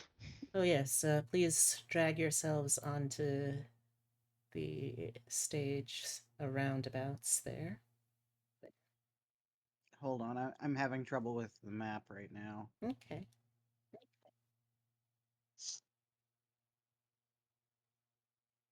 Like what the hell is going on? It's all right. We're not going to get to any of the action, but at the very least, we'll be able to prep for everything that next time, y'all, we are going to be able to immediately jump directly into trying to kill these fellas. Good. Oh, I I meant wanna use. kill. On Wayward I Guns meant Z. use. Oh no, that's the opposite of what I want. No. Totoro. Oh, or Okay. terrible cat son. So far, Parrot and I are at least there. I'm having a lot of trouble right now. Give me a second. I can What try about- and drag you over. Please about- do. Iris. Because, like, it is chugging. Roll20 is chugging right now. I can't even see where things are supposed to be. Weird. Do you have hardware acceleration turned on in your browser? I have no fucking clue. Because if you don't have it turned on, it will lag horribly.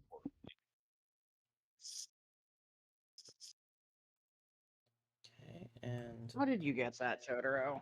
August is going to be outside here with Abby, securing the perimeter.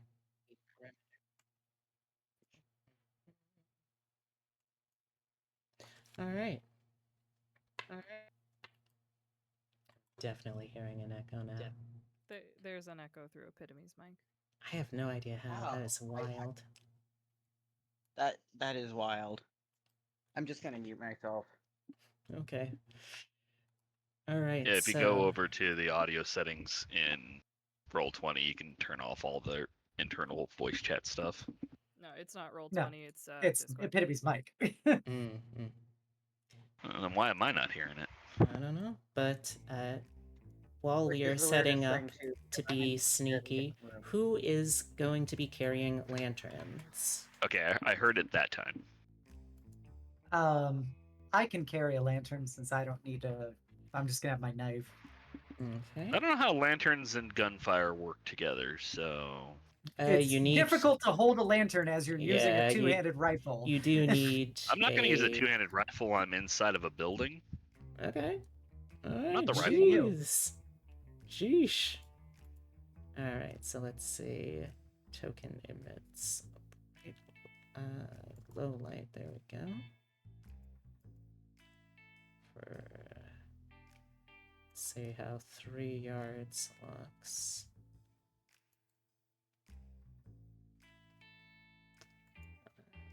I think 3 yard. You know what? Let me just pop you in here. How does 3 yards looking? Black. Alright, I see. This is why we work out all of these things live on stream. I can't seem to control my token. Probably because you were dragged out by B. Alright, well, That tends to be a problem when the DM drags a token out. Can you drag yourself back out then, Tyrus? I can try. Let me see. It's not rocket science. You click the little picture of yourself next to the name on the characters, and you drag it out. Yeah, you can also, as the DM, go into the character sheets and preset the token control, so when they drag it out, it automatically is controlled by the player. I can show B how to do it later. Alright, let's see. Now. Dear, can you sit? Can I what? Okay. Okay, no, I think we're good now. Oh, okay.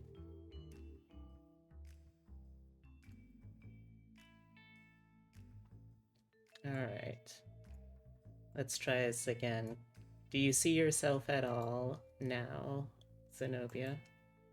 Oh, I don't see myself anymore. I see everyone but me. Alright. Oh, there, now I see myself. Okay. Ah, there we go. Do you see yourself? Yep.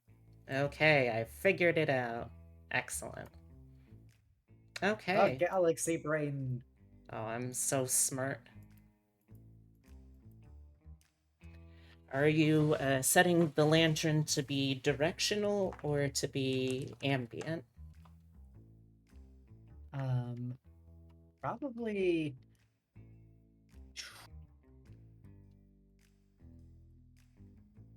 Probably ambient, I guess. Okay. I just asked because it would give you more concentrated light and Yeah. just a cone of vision. All Yeah, right. yeah, yeah. But And I who's- want it to be weaker since we're doing other stuff. Who's carrying the other lantern?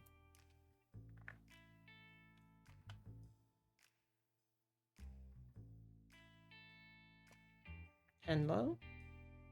It- What? Yeah. Sorry? Who's carrying wants the the other other la- lantern? If anyone. I'll take it. I'll take it in my non-cold hand. Okay. So you're not prying it out of your cold, dead fingers. God, I hope they're not dead. Yet. I don't know why I did that. All right. You should also, if I drag you on into the office, can see. Do you see yourself now? I do not see myself. I see myself. Like, I can see that you do have a light source, so that's good. Now I see Ezra.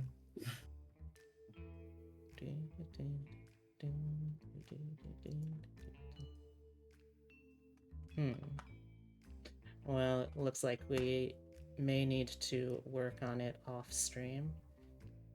But if I drag you up into the office, do you see yourself on yours?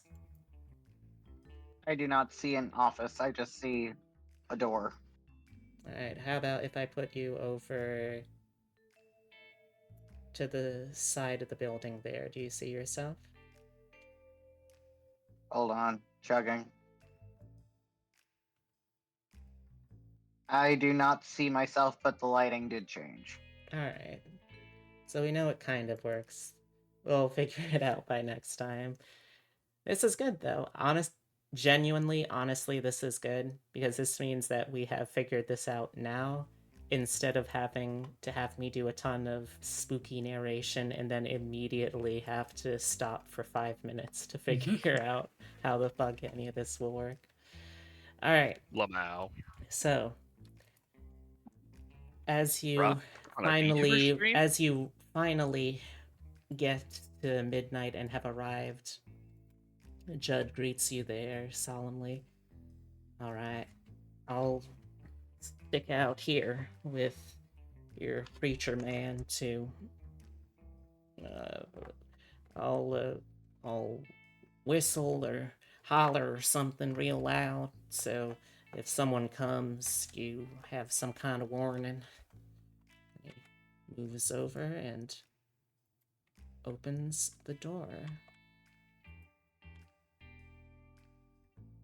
And you peer inside the inky blackness Ayo. of the office. barely illuminated from the light outside, and you can't help but feel the ever-present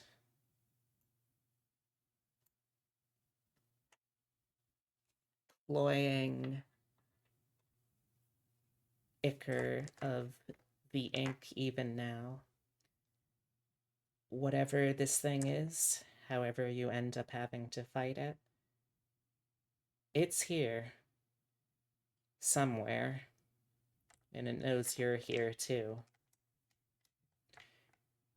And so you take a deep breath, and into that inky darkness you plunge. And we'll continue from there on our next game. Excellent. Buenos dias, fuckboy. Where's Dracula? That bitch owes me $20. Thank you all so much for coming to spend your time whiling away the hours with my little gang of miscreants and all the tall tales we've been telling. I'm going to quickly go through the casting list again in reverse alphabetical order. So let's start up with our dear Zenobia. Hey everyone, I play Zenobia. I talk a lot. My character has very little charisma skills, but she talks a lot. My name's Obsidia. I stream usually on Thursday nights. We're currently working through Resident Evil 4 Remake with sexy robot lesbian mods. So if you want to see that, come on by. Also, if you follow me on Twitter, you get to see all the art I post that I've been working on. Currently working on a sexy Varangian guard woman for the Trench Crusade fandom because I thought it would be cool. I'm interested. Yeah, and so, I do art, and if you want to hear my hot takes about anime, I watch a shit ton of anime every season. Who would have So, guessed? I'm a big silly gal. It's The true. end. B has met me. B and Epitome know that I am both big and silly. It's so true. You are. Like, she's technically only about my height, but she has a very big personality, you know? And huge tracts of land. Yes. Oh, anime plot. Got it. Excellent. All right. Then climbing up to our next spot, Miss Mary Mac, all dressed in black, played by... Tyrus, or Tyrusar, if you prefer. I'm not really doing anything these days, but I do want to say we lost a legend today. If you didn't know, trying to remember her name now. Shelley Duvall. we Yes, lost a legend. I don't remember who, but it was a legend. Rest I'm in terrible peace with to names. Shelley Everyone Duvall. should know this. She deserved better than having to deal with Kubrick. Yeah. But she had a very long career of playing eccentric characters, died at 75. So, yeah, that's all I got to say. All right. And next we have our dear Perota.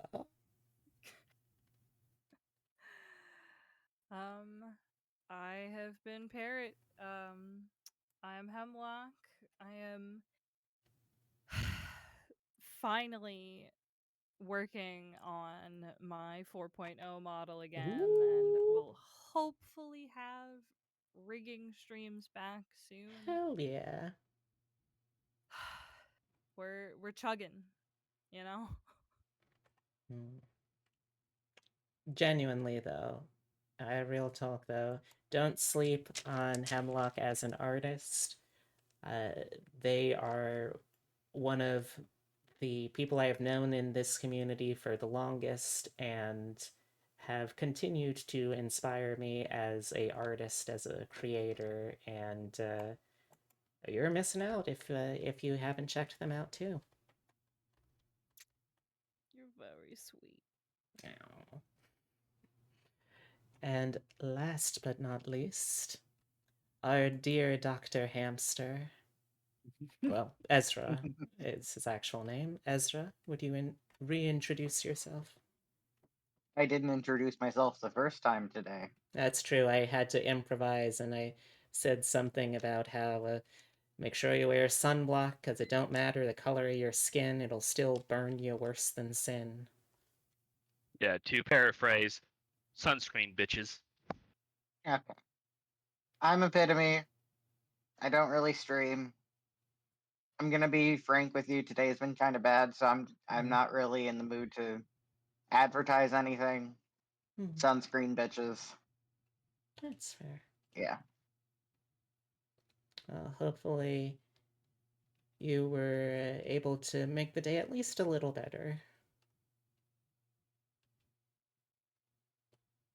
Well, if not for Epitome, at least I certainly think that y'all, the audience, did a tremendous job. Thank you all very much. Again, I'm Beatrix. Sometimes instead I'm Griselda. And you found my channel. Congratulations, you solved my riddle of where the fuck can you find me online. But if you're looking for other places on top of that, here are my socials. The first link covers pretty much everything I've been doing, as well as commission info.